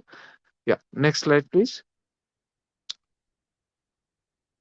Now I'll come to the clinical part of it, that how do you make awareness about early signs of dehydration? So, what is the main issue in heat related illness? It is the dehydration. Okay. So, these are all the early signs of dehydration, and they are kind of common with adults, but some are a bit different. Now, feeling of faintness, okay, that chakkar arai, giddiness, extreme tiredness. The child was, as such, was moving so much, playful, active, दौड़ता रहता है, भागता रहता है, but right now is looks tired, is sitting somewhere, is not, not involved much in play. Be a bit concerned then. Intense thirst, fever, headache, nausea, vomiting, not passing urine for hours. Okay. For many hours, the child has not passed urine, or the child is telling that the urine is concentrated. Okay. Child may tell his mother or her mother that urine is looking yellow. These are danger signs. Or the child is breathing faster or deeper than normal. Okay. Then, if the child says their skin is numb, or there are muscle cramps, dry tongue, and sunken eyes. Sunken eyes, I mean, to a pediatrician, can very easily detect sunken eyes, but sometimes other medical officers or maybe a layman may find a problem in sunken eyes. So, the parents or teachers who are seeing every day the child can very easily pick up that there is sunken eyes. At times, the picture of the child also can help. So sunken eyes is again as a sign of dehydration that we often see in children during gastroenteritis. The same features that we see for dehydration in gastroenteritis in children are also features of dehydration in heat-related illnesses. Next slide, please. Okay. Now, this is important, that about urine color self-detection poster. Now, this is very interesting. These are routine in Western countries. This has been taken from the Australian website. So here you can see that there are multiple gradations of urine color. So what I'm trying to tell is that this kind of pictures, which are easily available in internet, take a colored picture and paste it on the washrooms of children. So, and make them aware, educate them then that when you go for urine, passing urine, please look at the picture and see which color your urine is. See, it is so simple, but it is very effective. Okay. So while passing urine, the child sees the urine color. Now, if it is one or two, that means the child is quite well hydrated. It's a pale, colorless kind of urine, okay, and plentiful urine. So then there's no problem. Just tell that, okay, keep drinking at the same rate. But in case the color is between 3 to 4, that means he's mildly dehydrated. Now the color has become darker yellow urine, and so immediately the child should drink a glass of water now. Okay, that should be the instruction. If the color is between 5 or 6, then the child is quite dehydrated. The child has to drink 2 to 3 glasses of water just now. And in case the color is between 7 to 8, then the child is very dehydrated. The child should not only drink a lot of water, maybe a half to one bottle of water, this is kind of dangerous, and must tell this to, or to the teacher or the parents. And if the other signs are there, the child should be taken to a doctor. So can you see this, a very simple urine color self detection poster, but it helps a lot of problems, and it is so easy. As we say that urine or kidneys, they kind of are the kind of reflection of the body physiology, the amount of hydration we have, and such simple color gradations can tell us whether the child is getting into dehydration or not. Next slide, please. Okay, so now the heat related illnesses are similar as in adults, but somewhat different is that the other problems like the heat rash and all are more common.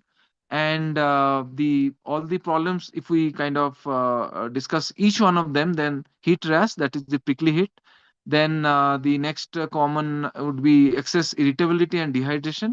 The features I've already explained. Heat edema over the extremities, the palms and soles, that can be seen. Then heat cramps can occur because I told you, because they are not, they are oblivious of the dehydration part.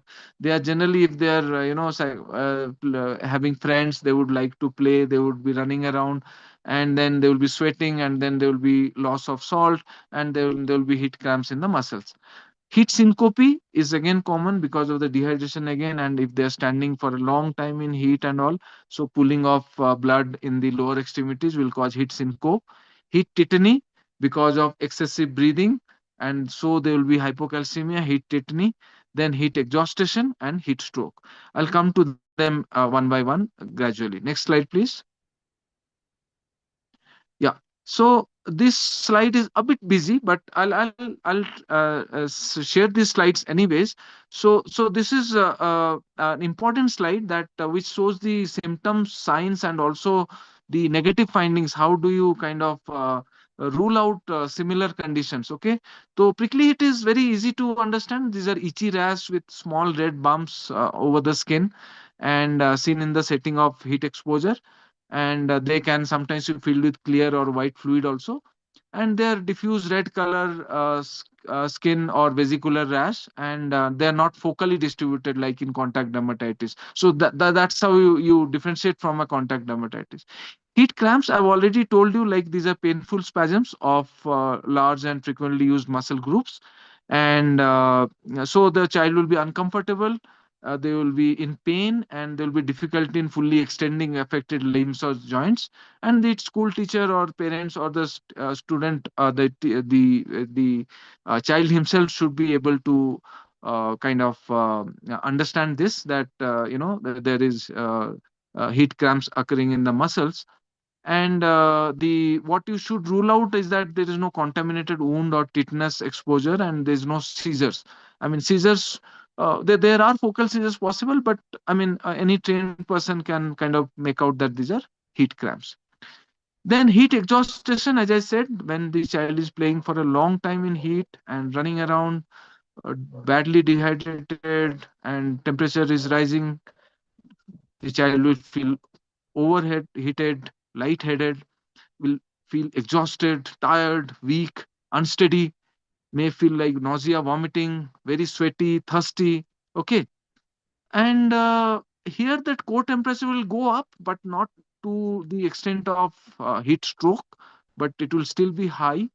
And there will be flushed skin. The child will be sweaty, hot skin, generalized weakness, and there will be slight disorientation. I mean, the neurological features will not be much, but there will be slight disorientation.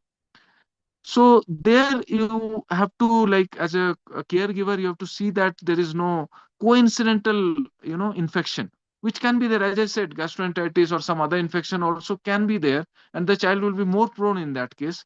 So do rule it out. You see that there is no focal weakness, and there is no drug or drug overdose kind of thing. Then the condition of heat syncope. In heat syncope, as I said, there will be feeling of hot and weak and lightheaded, followed by a brief loss of consciousness. And the hallmark here is that it will be brief and generalized loss of consciousness in a proper setting, like the setting of heat, and it will be a short period, if any. But you have to see that there is no seizure activity, because if there was a seizure activity, it is not then heat syncope, it can be something else. Okay, and then no loss of bowel or bladder incontinence. So it should not occur that the child has passed urine or stool. Also, there's some focal weakness or difficulty in swallowing or speech. Then it may not be heat syncope, something else. Okay, and last and the most dangerous one is the heat stroke. Probably we should not allow ever to go into that stage where there will be severe overheating, profound weakness, gross neurological features with disorientation, convulsions, altered mental status. The child will look flushed with dry skin. Okay. And the core temperature will go more than 104 degrees Fahrenheit. That's how you differentiate heat stroke from other conditions. There will be altered mental status. There will be other systemic features also by this time. The child will be in coma, convulsions, tachycardia, hypotension, all those things. Okay. Here again, you kind of rule out infections, rule out any focal weaknesses, and any difficulty or in swallowing or speech, and any drug overdose. Next slide, please. Okay, so now I'm coming to the prevention and treatment of each of these conditions. As I said, prickly heat or milia rubra. The prevention is, I've already said, that use loose fitting clothing, remove excess cloth, avoid direct sunlight, avoid excess heat, and frequent fluids. Breastfeeding I've written because the smaller babies, the infants who are breastfeeding, if I mean, they should be frequently breastfed. Otherwise, even at home, they may have rubra or prickly heat. And what is the solution? Treatment: keep the children in cool environment. Even infants, even newborn babies, small babies, we have seen milia rubra happening. If the if the where the baby is staying, maybe that is the top floor and there is so much of heat, or I mean, there is not enough fan, or there's not enough cooler or AC. The environment is very heated, and a newborn baby also can develop milia rubra in first few weeks. And what I mean is that even small babies can have it. So the treatment is keep the babies in cool environment, and for children also, if they're going to school, they should be in cool shelters as much as possible. Remove excess clothing and avoid application of lotions. This is very important. I mean, the mothers or parents have got a habit of putting lots of creams and other things. Believe me, most of the creams are useless, and you should avoid application of lotions. That is the best treatment for prickly heat. Next. Excess irritability because of dehydration. The treatment again is the same. Place in cool environment, remove excess clothing, and frequent fluids. And if the baby is breastfeeding, frequent breastfeeding. Now, heat edema, as I said, it is more common in adults, less common in children, where swelling of feet, ankle, or hands occur. The treatment is the same, whatever discussed so far.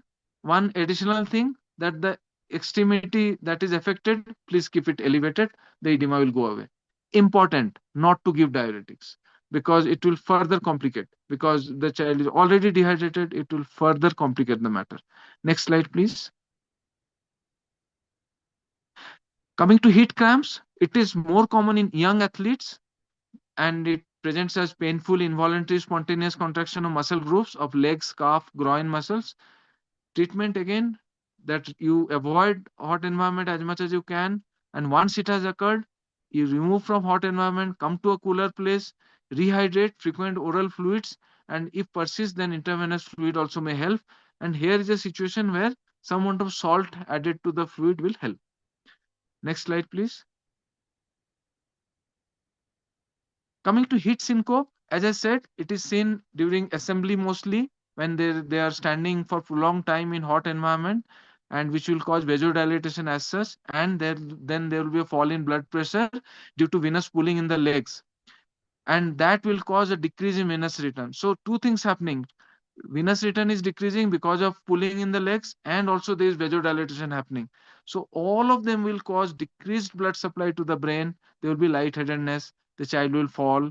Okay. And the treatment is, you remove the child from that hot environment, bring to a cooler place, start oral rehydration with salt containing fluids. You can have lots of choices. You can give ORS, you can give lassi, nimbu pani, rice water, dal water, coconut water, sattu. There's so many ways to handle this situation.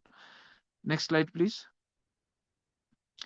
Now coming to heat tetany, as I said, it should be differentiated from heat cramps by the fact that there is very little pain or cramps in the muscle.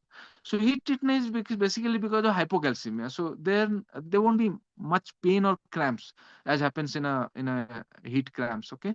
So the treatment is remove the child from a hot environment, which is common for all conditions, by the way.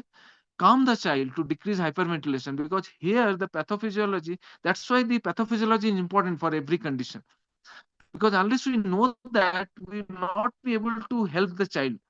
So here it is happening because of hyperventilation, because of hyperthermia, because of excessive heat. Okay.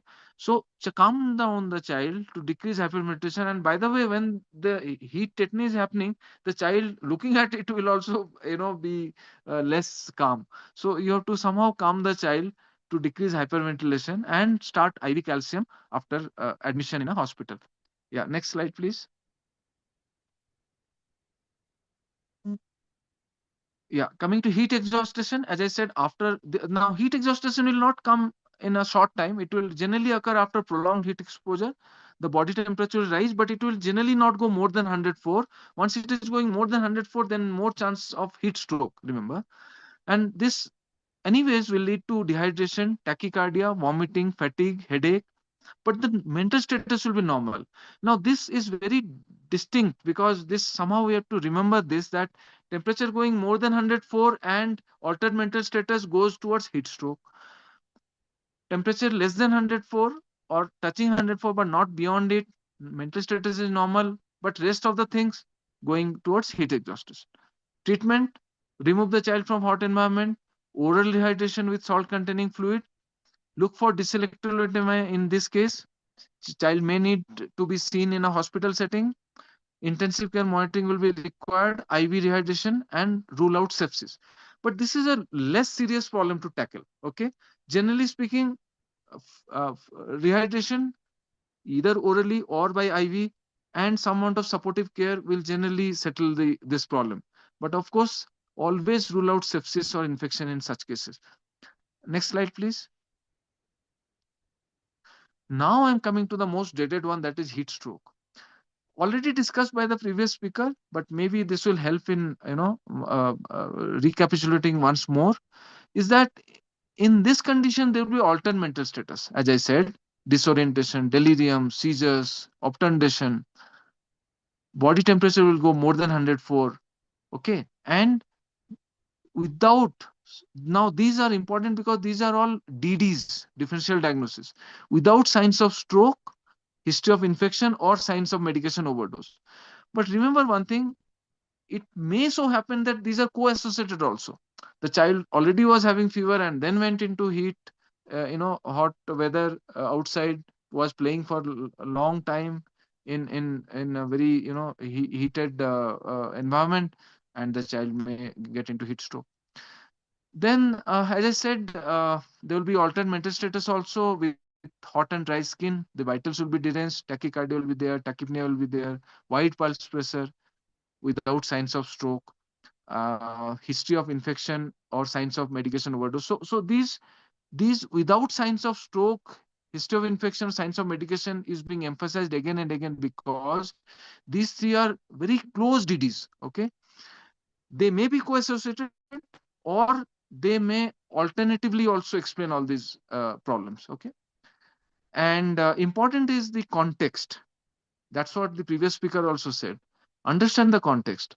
If it is happening between March to July, if it is happening during heat wave season, there's a confirmed history that the child had gone outside to play, was hot sun, under hot sun the child was playing, in the morning child was absolutely fine, then you think of heat stroke and not other conditions. Next slide, please. Okay, so as I said, heat stroke is a dangerous condition in which there will be not only neurological features, there will be other systemic features also, like coagulopathy, multi-organ dysfunction. So here admission is a must, and not only admission is a must, admission in ICU is a must.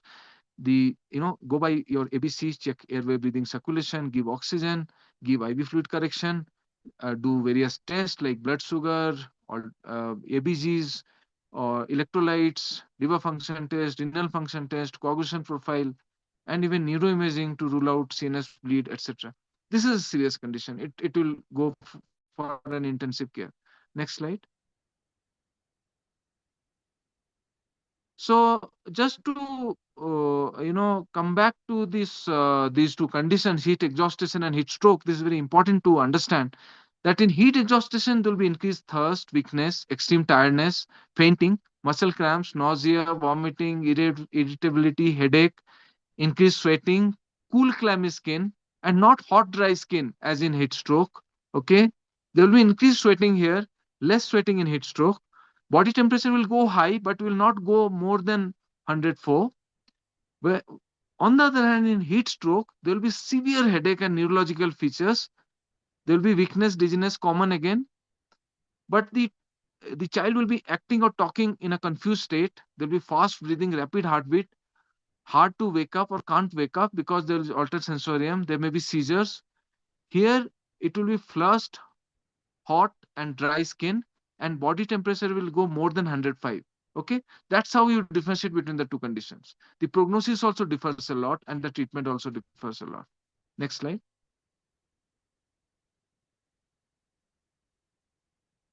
The next slide, please. Yes. So, coming back to the danger signs again. Now, any one of these, you think that the child is more serious than usual. Okay, refusal to feed, extreme irritability, decreased urine output, dry oral mucosa, and absence of tear or sunken eyes. The child is crying, but there's no tears. Very dangerous condition. The child is dehydrated. Lethargy, altered sensorium, seizures, or bleeding from any side. These are grave danger signs. Next slide. Yeah. So I've already discussed most of these. Just those few things which I might have skipped is that, as I said, in heat edema, it is important that you elevate the leg, and it usually resolves in few weeks. Compressive stocking can also help, and diuretics are not effective. In prickly head, what I would like to add that antihistaminic will help, and calamine lotion will help. Chlorhexidine is a light cream or lotion base also can help.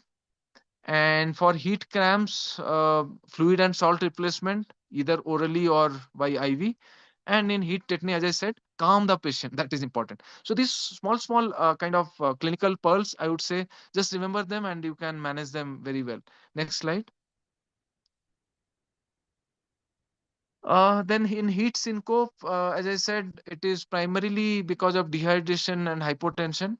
So address that. Start IV drip. It will help, and keep the child in a lying position, and you can raise the leg end also. In heat exhaustion, I said um, a volume replacement will generally suffice, and a reduction of temperature. So aggressively cool the patient to bring to a core temperature of 39, and then your IV fluid replacement will also going on. So both of them will help. But in case of heat stroke, it is more dangerous. Here also you will be doing all this, whatever you did for heat exhaustion, but here the chances of complications are too much. This child has to be cared in an intensive care setting, all those investigations to be sent, the neuroimaging to be done, and a very competent and very good critical team should see the patient of a heat stroke. Next.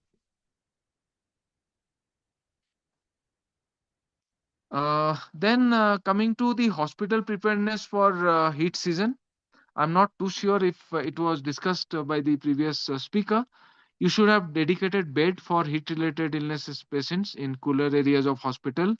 You should have thermometer, ORS packets in plenty, ice packs, BP apparatus, silver sulfidizine cream, calamine lotion, chlorhexidine in a light cream or lotion base. Then you should have a lot of cold IV normal saline dextrose in water solutions. Okay, glucometer and testing strips. Then ECG equipment like ECG machine, electrodes, ECG paper, cooling equipment, AC, cooler, fans as per requirement, water cooler. Medicines, you should have lorazepam and diazepam, these two medicines. and of course ambulances with ice packs and cold water. So this is important. You should keep this kind of some kind of checklist kind of thing, because every hospital, whether it is primary health center or secondary or tertiary, you should have basic these things ready because for this time. Okay, next slide. Now, as I said, prevention in children is no, the previous one, please. Yeah, prevention is always better than treatment in children and also in adults, but in children particularly, no parent would like to see the child in ICU. Would always you inform the parents and teachers, tell these good habits, and most of these heat related illnesses can be prevented. So just recapitulating, look out for weather warnings issued by IMD. Teach kids to always drink plenty of liquids before and during any physical activity in hot sunny weather, even if they are not thirsty. This is very important. Make sure kids wear light colored loose clothings. Remind kids to look for shaded areas and rest often while outside their homes they are. Tell them that okay, you are going outside, but please be in a shaded area and rest there. Avoid activities during peak summer hours, as I said, between 12 to 3. Don't let kids participate in heavy activities outdoors during the hottest hours of the day. Do it in the morning hours only. Teach kids to come indoors immediately whenever they feel overheated or they are feeling unwell. These you have to tell again and again by both the parents, the teachers, the doctors, everybody. Okay. And never leave a child alone, non accompanied, inside a parked, closed vehicle. And look before you lock. Many such instances have happened that the children have got bad heat related illnesses because they were parked in, they were kept inside a closed vehicle. Next slide, please.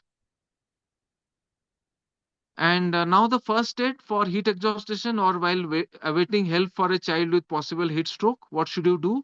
The first aids are as follows.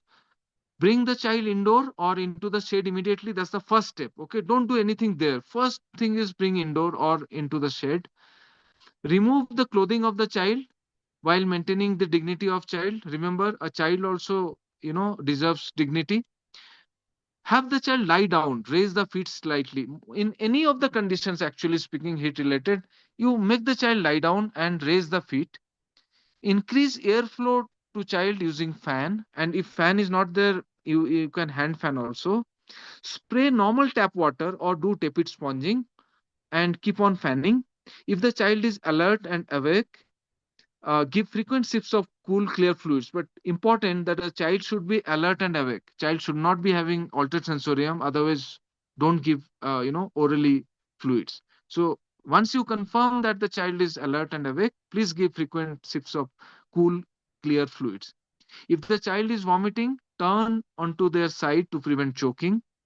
And if the child is unconscious, obviously you can't give anything to drink or eat. Okay, the child will just aspirate. Yeah, next slide. So in a healthcare facility, how do you manage? As I said, you assess airway, breathing, circulation, neurological impairment, ensure an IV access. If the child is in altered sensorium or seizing, or if intubation is required, you have to intubate. Consider benzodiazepines for seizure. Already discussed by the previous speaker also that the best ones are the benzodiazepines, that is midazolam or lorazepam to give this time. Even for excessive shivering also, when you are cooling the child may shiver a lot. That time also benzodiazepine can help. Treat shock, give normal saline boluses 20 ml per kg. Okay, you can repeat thrice, total 60 ml per kg. But watch for features of fluid overload. How? By seeing hepatomegaly and also clefts in the lungs. Uh, then you continue normal maintenance fluid. And if there is no shock, then just assess dehydration status, correct it, and start normal maintenance fluid. I'm not going into detail of how do you give normal maintenance fluid, but simple things to remember that up to first 10 kgs, you give 4 ml per kg per hour. Then 10 to 20 kgs, malab, above 10 kgs, I mean, 10 to 20, you give 2 ml per kg. That, what does it mean? That means for a 15 kg child, first 10 kg, for 10 into 4, 40 ml. And next 5 kg, 5 into 2, 10 ml. So 40 plus 10, 50 ml per hour. So I think everybody knows it. So 4 ml per kg per hour for first 10 kgs. 2 ml per kg per hour for next 10 kgs, and then next all you give 1 ml per kg per hour. So that's how you assess the need of maintenance fluid. Now, regarding cooling, as I said, remove all clothing while protecting patient's dignity. Cover with a thin wet sheet and spray cool water. Ice packs to be applied over head, neck, groin, and axillary regions. Use mist fan or evaporative method of cooling primarily. Tepid sponging or cool blankets also can be used if available. Always keep the child lie down and raise the feet slightly. Important. Avoid paracetamol or any NSAIDs. Okay, this will be harmful, counterproductive in such conditions. You can consider gastric lavage with cold saline, but I mean the other measures are far more important. Then close monitoring of the child. You measure temperature every 15 to 30 minutes. Okay, do not overcorrect more than 38. Okay, up to 38, 39 is good enough. Rest the body physiology will take over. Okay, because there is a risk of going into hypothermia also by the child, and that is even more risky. Then vital signs, you keep a watch, you do ECGs, look at the GCS, Glasgow Coma Scale, look out for complications of treatment. As I said, hypothermia is one and pulmonary edema is another. You treat seizures by giving midazolam or lorazepam. The dose is, 0.1 mg per kg of both. I mean, for lorazepam, that's the maximum dose, but midazolam, you start from 0.1 mg per kg. You prevent shivering by paralyzing the patient in case child is intubated, otherwise not. And you can use the same benzodiazepines for shivering also if it is bothering too much. Look for signs of coagulopathy, do ABGs regularly, neuroimaging will be required, and the continuous management in ICU. Next slide, please. Yeah. So I have finished. I would ask for any questions, clarifications, or comments. Even you can share your experience also. So Thank you so thank much, you and so I'm much. again sorry for the technical glitch that's happened. So thank you so much, sir, for the comprehensive presentation regarding the health illnesses in the children's.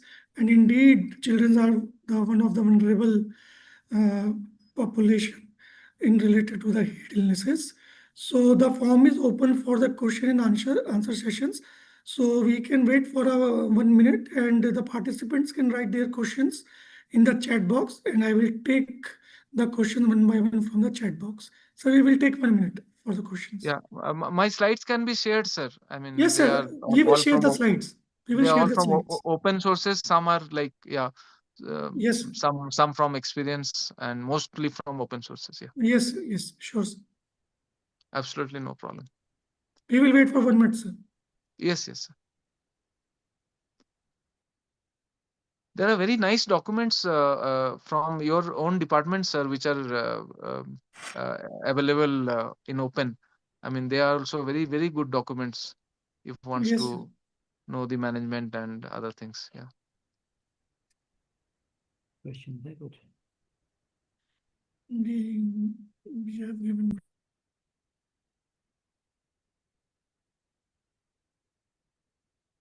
Sir, so one question has been asked Yeah. by one participant. Is it Yes. diagnosis of exclusion, which is irreversible condition? What is post-mortem findings for legal issues?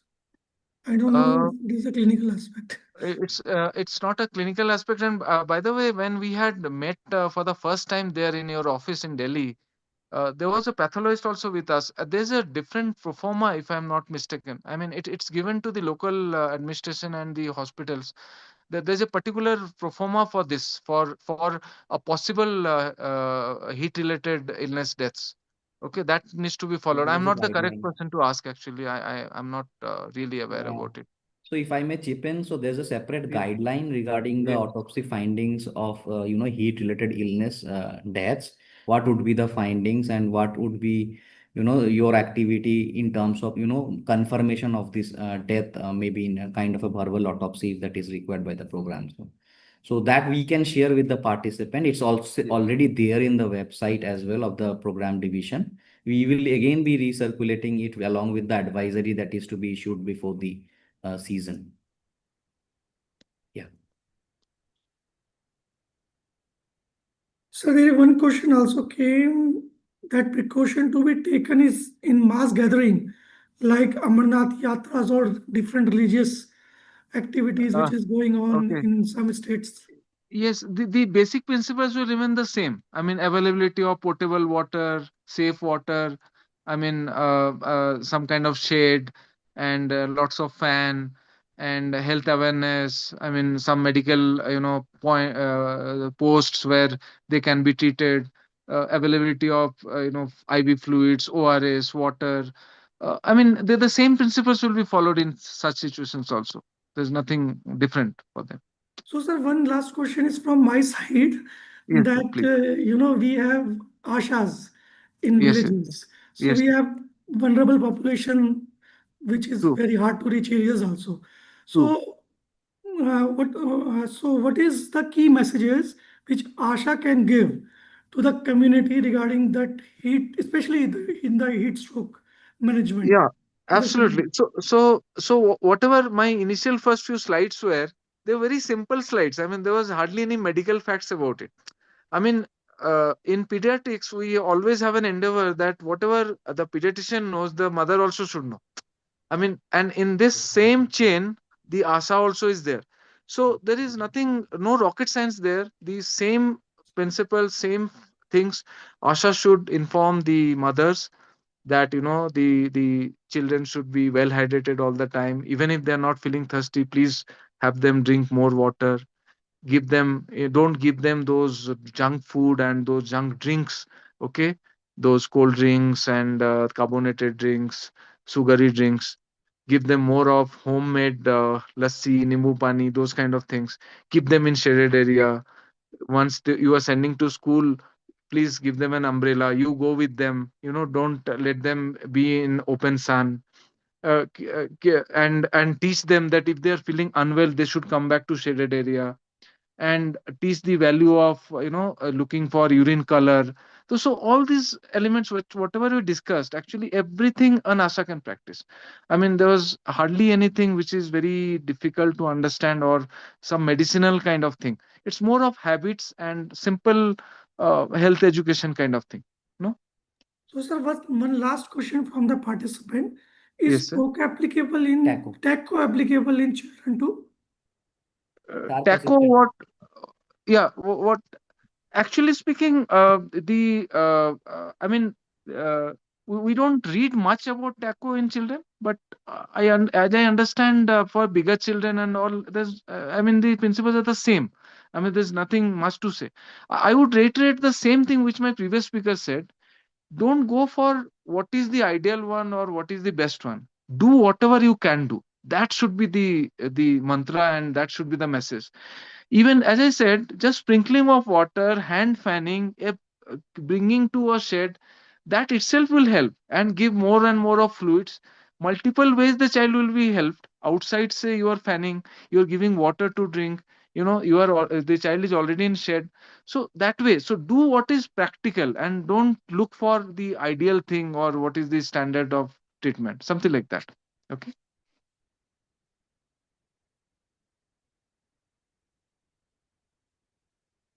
Knowledge you have been shared today with us and all the state duty participants. Thank you so much, sir. And we are moving towards the next session and last Okay, sir. session, which is more towards the programmatic aspect, the reporting aspect. So we have with us Dr. Aniket, who is Assistant Director at NCDC. So, sir, we can go ahead with the third session. Yeah.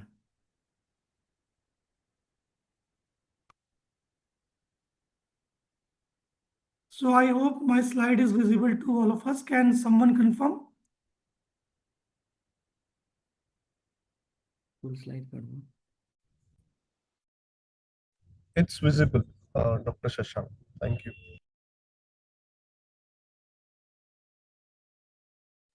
So good afternoon, everybody. I believe we had a wonderful clinical sessions, both in terms of adults and pediatric population. Now our colleagues at the field level, so pediatrician and clinicians down their line till the PAC level are well equipped with how to manage a heat-related illness and how to tackle a heat stroke cases. So now we would be little bit talking about the programmatic management, the surveillance that the program does in terms of heat related illnesses. Though it has been almost more than a 2 hour session, we would definitely love to have a separate session with the program officer separately. But since it is planned, we will be having touching upon quickly upon the slides that have been prepared for the presentation. I would be assisted by Dr. Sandeep. So I will start off and then Dr. Sandeep can continue with the slide. So I believe this slide has already been depicted by my previous colleagues, and you can see the global mean temperature, how it has rises over the last couple of decades, if I may say specifically. So post 2000, you can see the increase in the bar. And as per the Paris Agreement, you can see we have already breached 1.5 degrees centigrade as well. So we are no more I mean to say, we are no more restrained to the Paris Agreement, the target we have missed. And slowly the above the yellow line, if you can see, we are quickly moving towards even more than 1.7 degree centigrade. This is the spectrum of disease that can happen in when we are exposed to heat, right from nausea, vomiting, kind of a headache, till confusion, disorientation, and ultimately one may also lose his or her life. So heat stroke is potentially a fatal manifestation of severe and prolonged heat exposure. And as you can see the lower bullet, the time is very critical. So we need to cool the person, the individual, and then refer for medical interventions. So the first thing is to understand and try cooling rapidly, emergency cooling, whichever way is possible, and then think of transportation. And even during transportation also, we may think of how we can cool the victim as well. So moving to the next slide, this is talking about the physiology. So what I would like to say here is that increase during this time, there would be a surge in your heat stroke management units and the units that are there right down the PSC level and CSC level.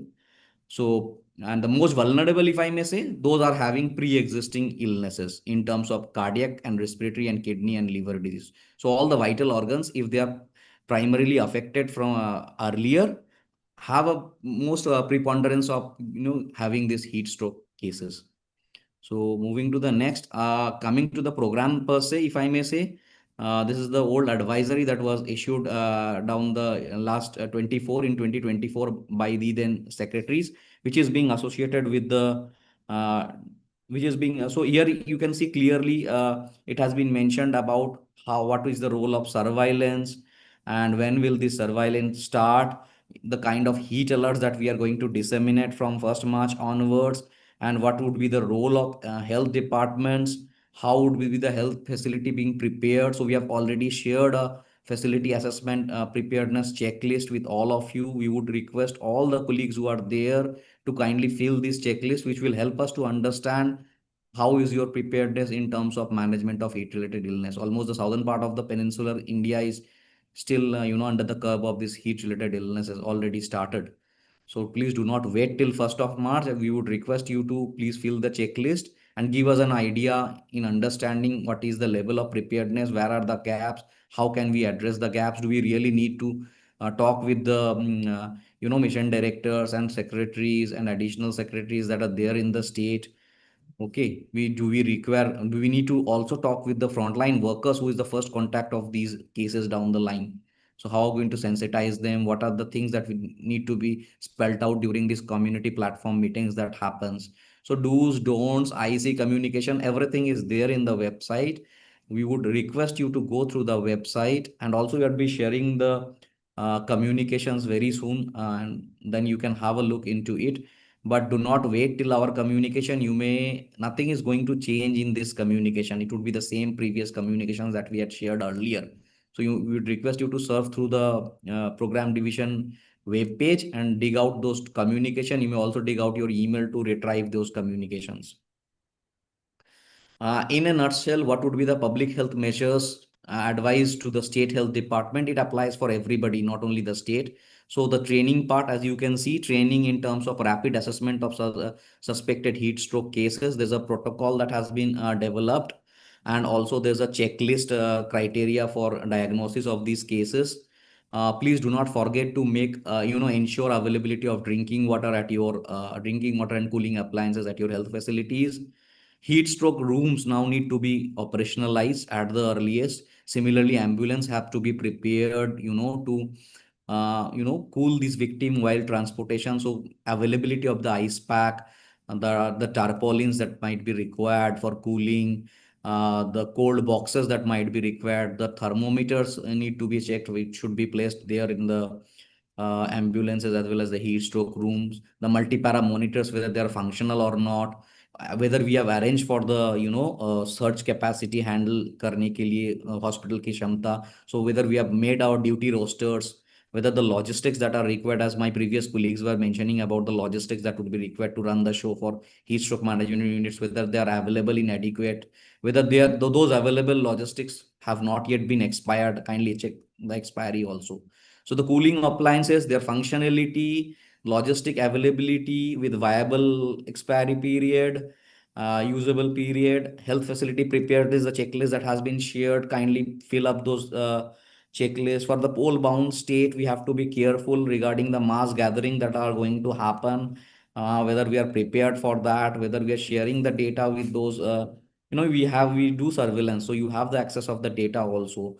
So we need to share those data with the concerned blocks, PAC, CAC. They all do also have their own database as well in terms of surveillance.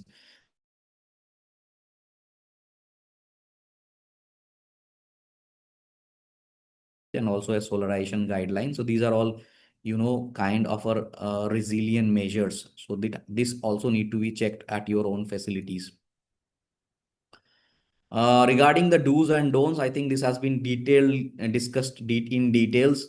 How we need to be stay hydrated, the importance of the hydration, which is the mainstay of the recovery. How we can protect ourselves by staying covered with thin clothes. We need to be very much alert. This EWS early warning system, we are going to share it with, as IMD start sharing with us. We are going to share it with you. We will try to customize it this time and share a customized message to these healthcare facilities. And last but not the least, the shades, trying to stay indoor, avoid going outdoor during the peak hours, maybe the afternoon hours, I mean the pre and post noon hours. So these are, I think it's been shared, it has been discussed in details. We're going to share the presentation as well. You can have a look into that. Again, the vulnerable population has been discussed over here. I think we are all aware of this vulnerable population, but let me just read it out. The infant and young children, the people working outdoors, the Manrega workers, the pregnant women, people with mental illness, physically ill. The tourist places have to be very much careful. The tourists coming from other countries might be, might be exposed to this. They might not be accustomed with those heat situations in India. So there may be a specific advisory that may be issued to the tourist places. Okay, so the other precaution remains the same, but we need to be extra careful for this vulnerable population. This is a glimpse of the action plan that we have, heat-related illness action plan. We will take this opportunity to understand and request the state officials and district officials that are there to kindly focus on the implementation of the plans that you have already prepared. So this is a bit of typo that is here. Right now, all of our states have prepared their state action plan and the state health related plans.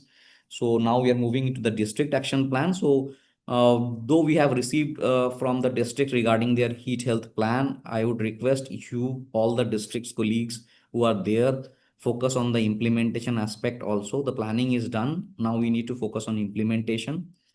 And so this plan consists basically of the basics of heat waves, heat-related illness, clinical management protocol, how do we prepare your health facilities, and the standard operating procedure for this heat stroke management and heat-related illness.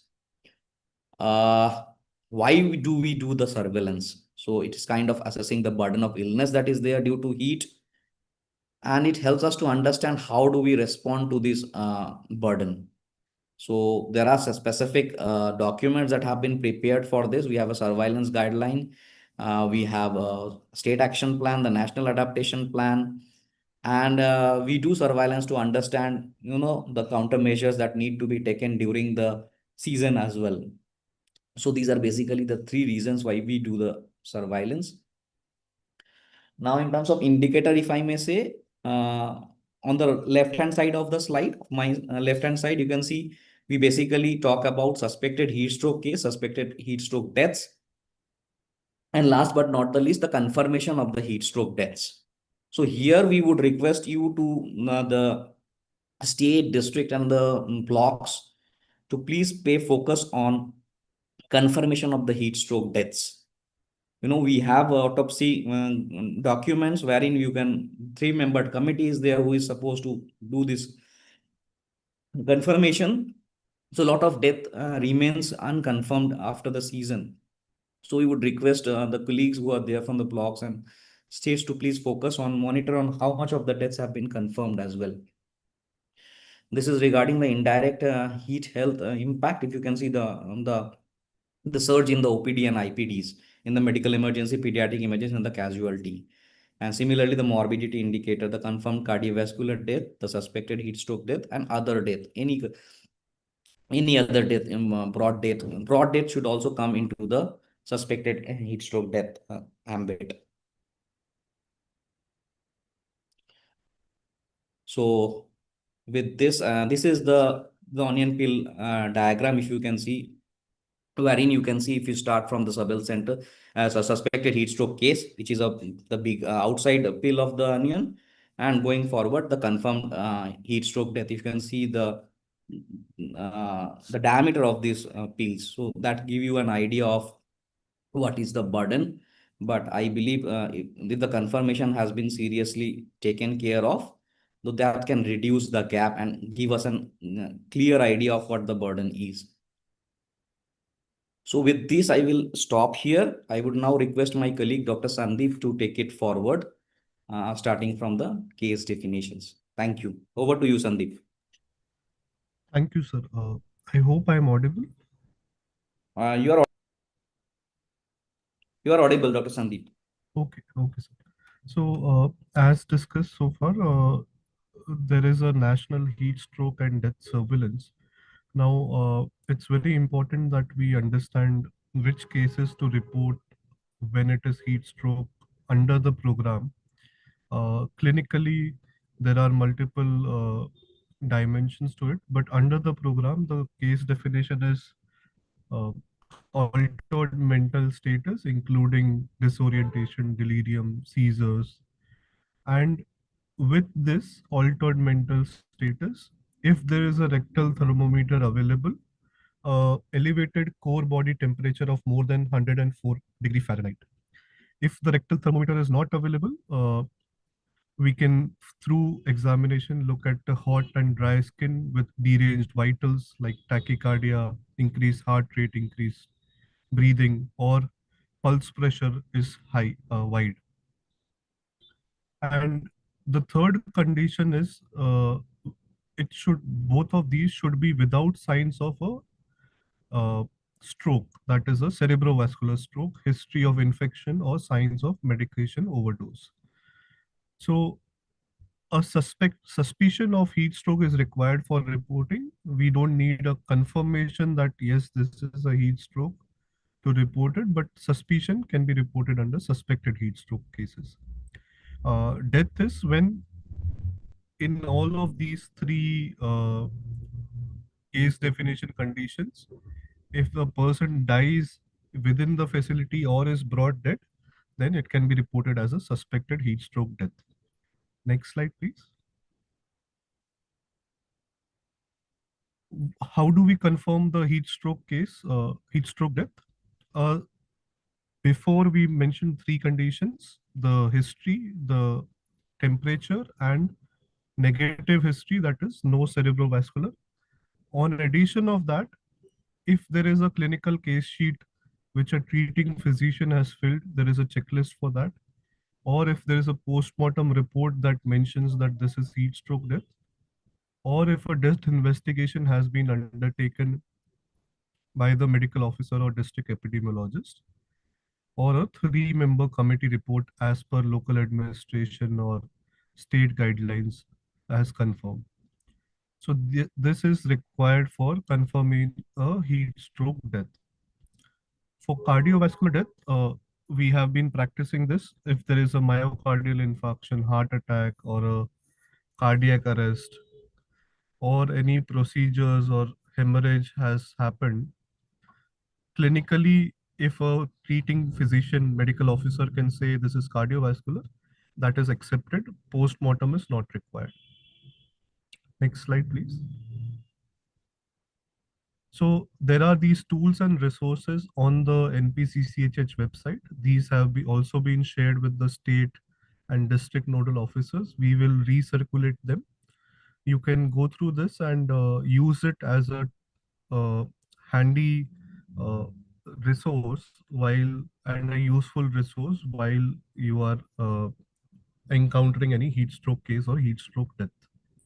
There is also environmental criteria that is part of this, that should be a history of heat wave or a severe heat wave alert at the location where the person was found or when the symptoms started, and maximum daytime temperature when we say a heat wave is there is in the plain region it's above 40 degree, in coastal it's 37, and in hilly region it's 30 degrees. So it's clinical, post-mortem, or uh, and environmental criteria. Next slide, please. There is, as mentioned earlier, there is also autopsy finding on heat-related deaths, which can be used, and this can be referred to while we are writing the diagnosis in autopsy cases. Next slide, please. There are these case investigation forms that need to be maintained at the facility level at each primary healthcare facility, CHC, or district hospital level. This is basically useful to know the age of the patient, the geography, what are the kind of symptoms that they are having, and what exposures they had, environmental or occupational exposure. So this needs to be filled for each of the patient that we have when there is a heat related illness death. These are available on a Google Drive. We will share those drives again with the state and district teams. It has to be filled by an epidemiologist or a medical officer. Next slide, please. Next. So this is the whole detail form. Next slide. Next slide. We will have a separate session on this case reporting surveillance. We are just, in interest of time, we are just making you aware of what is available. We will soon organize a session to go into each of these sections, how to fill this. There is also a format to be filled at the facility level for cases as well. So for each case, what is the age, gender, address, whether the patient was admitted or referred or died in the hospital, and if there are any other remarks. So this also has to be mentioned in for heat stroke cases, for cardiovascular deaths and other conditions that are to be reported. Next slide, please. Next slide. So data collection on this happens through the IHIP platform. There's a NPCCHH login and a page wherein using the IDSP facility level IDs, each facility can log in, and there you can see that with the heat stroke cases, environmental, that is temperature data, is also merged into the surveillance.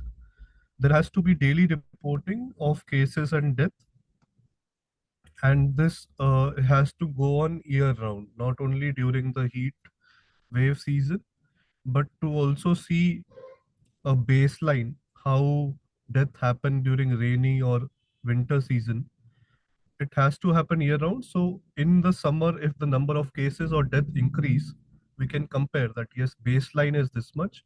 By 10 or 15%, it has increased in the summer. Uh, PHC level and above reporting is mandatory. Daily reporting is mandatory. Even if there are no cases or no deaths, zero reporting is required.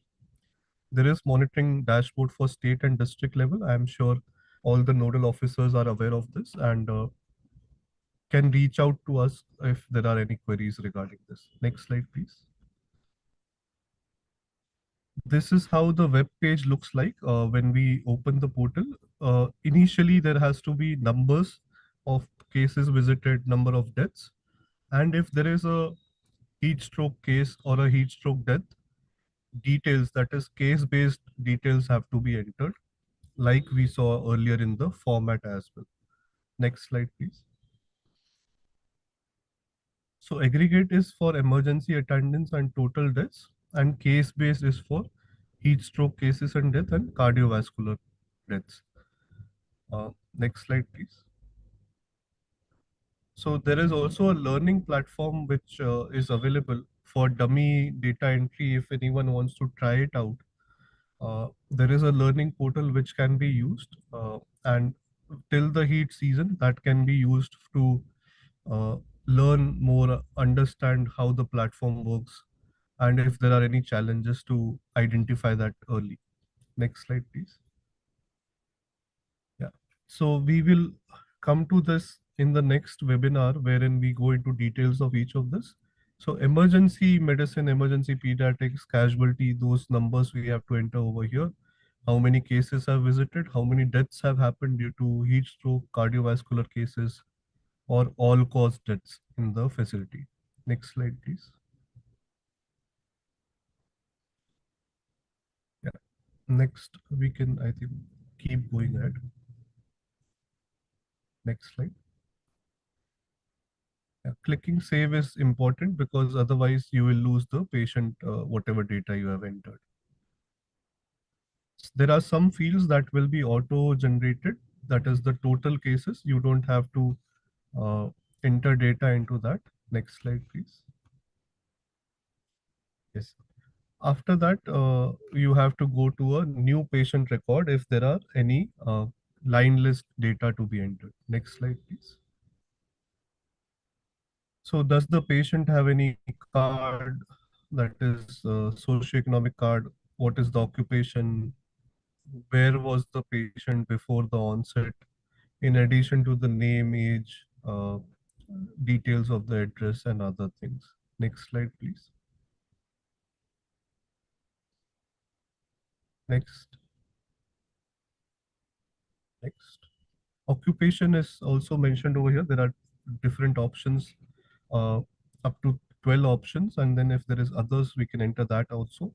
This is important so that we can plan our outreach and take preventive measures for other people who are occupied in this work. Next slide, please. Uh, the setting where the patient was he or she outdoors working or sitting, or was he near any hot place, that is fire furnace or machines? Was he indoor or was it a mass gathering?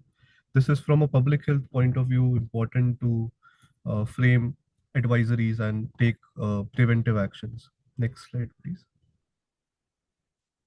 Uh, so when we see this clinical information, either it can be, we have to enter whether it is heat stroke or whether it is cardiovascular.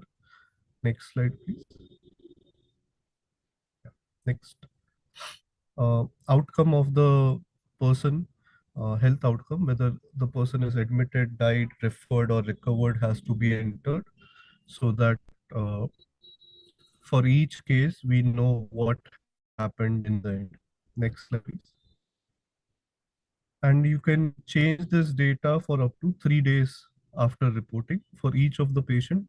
We know outcome may not happen immediately. So if someone is still admitted and tomorrow gets discharged, you can edit the data till 3 days.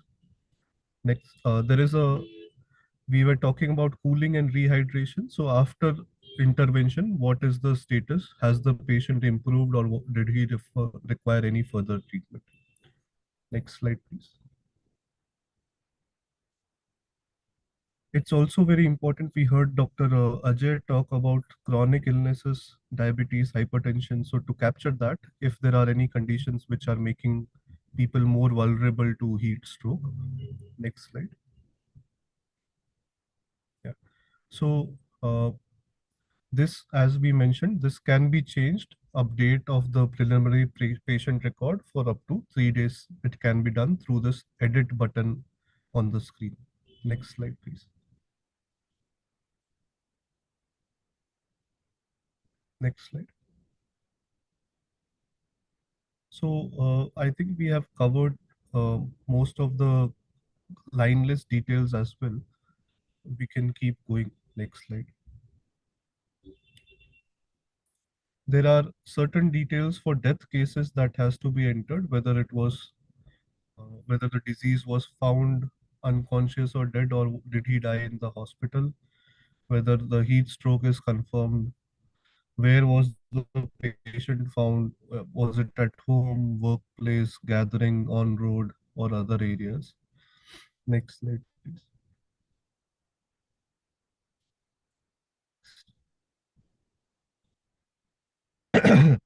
So these documents have to be uploaded in cases of heat stroke death within 15 days of the confirmation of heat stroke death.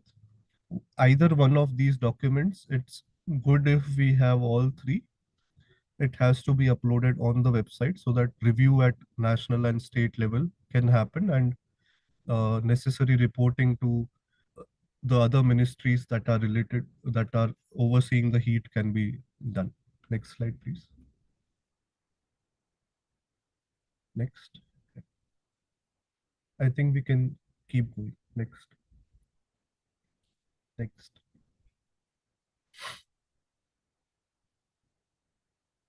Next slide, please.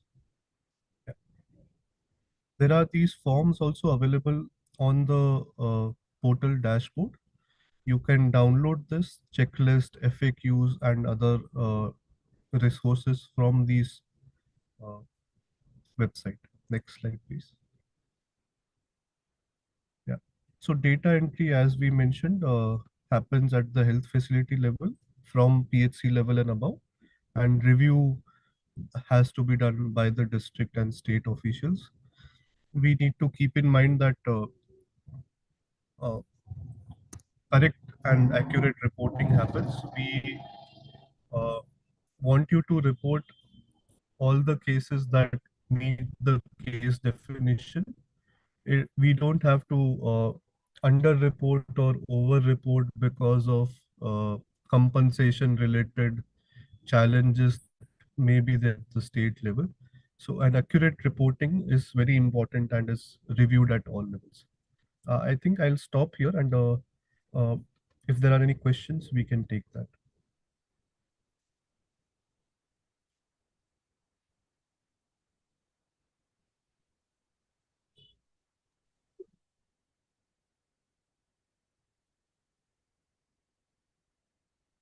Okay, so a lot of comments are coming regarding the PPT share of the presentation. So we will share the presentation with all the states and UT. So regarding any questions for this session, please share your queries in the chat box.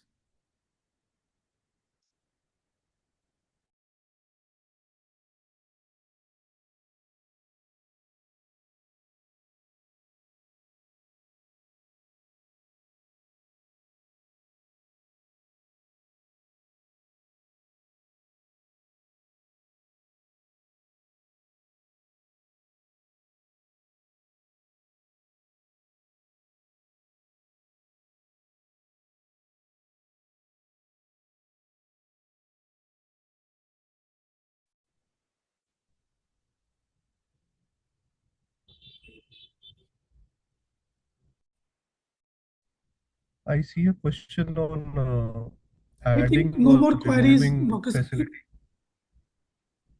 Yeah.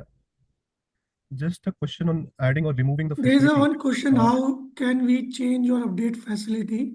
So I think we are doing a separate training session on the orientation Yes. session for this IHIP portal, right? Yes, yes. So Okay. I think if any district or any facility wants to change, formal request has to be sent to NCDC via the state office. Kindly use all those that channel to share a compiled list of it, and we will work on it at the back end. Kindly also mention the reason why you want to add or remove a facility from the line list. Uh, if there is a duplicate or if there is uh, any other reason that is there, will have to be mentioned in the information that you share. We encourage all of you that based on today's orientation, you also start uh, orienting the frontline workers, the medical officers, the program managers, the data entry operators, if there are any involved in this surveillance, and initiate training IEC and intersectoral work that you have to do with other departments also, so that more and more we can go towards preventing the heat related illnesses. Thank you. So thank you so much, Dr. Sandeep, for the presentation. And I would like to, first of all, thanks to our speakers, Dr. Ajay and Dr. Shah, for joining us in that session. And I would like to thanks all the national level our stakeholders, developing partners, and NPCCS teams for joining in the session. Additionally, all the participants from the state and UTs to be here with us for such a long time of 3 hours orientation regarding this heat-related illness. And as I told you all that we will have a separate session on this IHIB portal. We will communicate the date soon to all the state and UTs. Thank you so much for your time. Thank you. Thank you. We are ending the meeting now. Thank you all. Please get in touch with your state and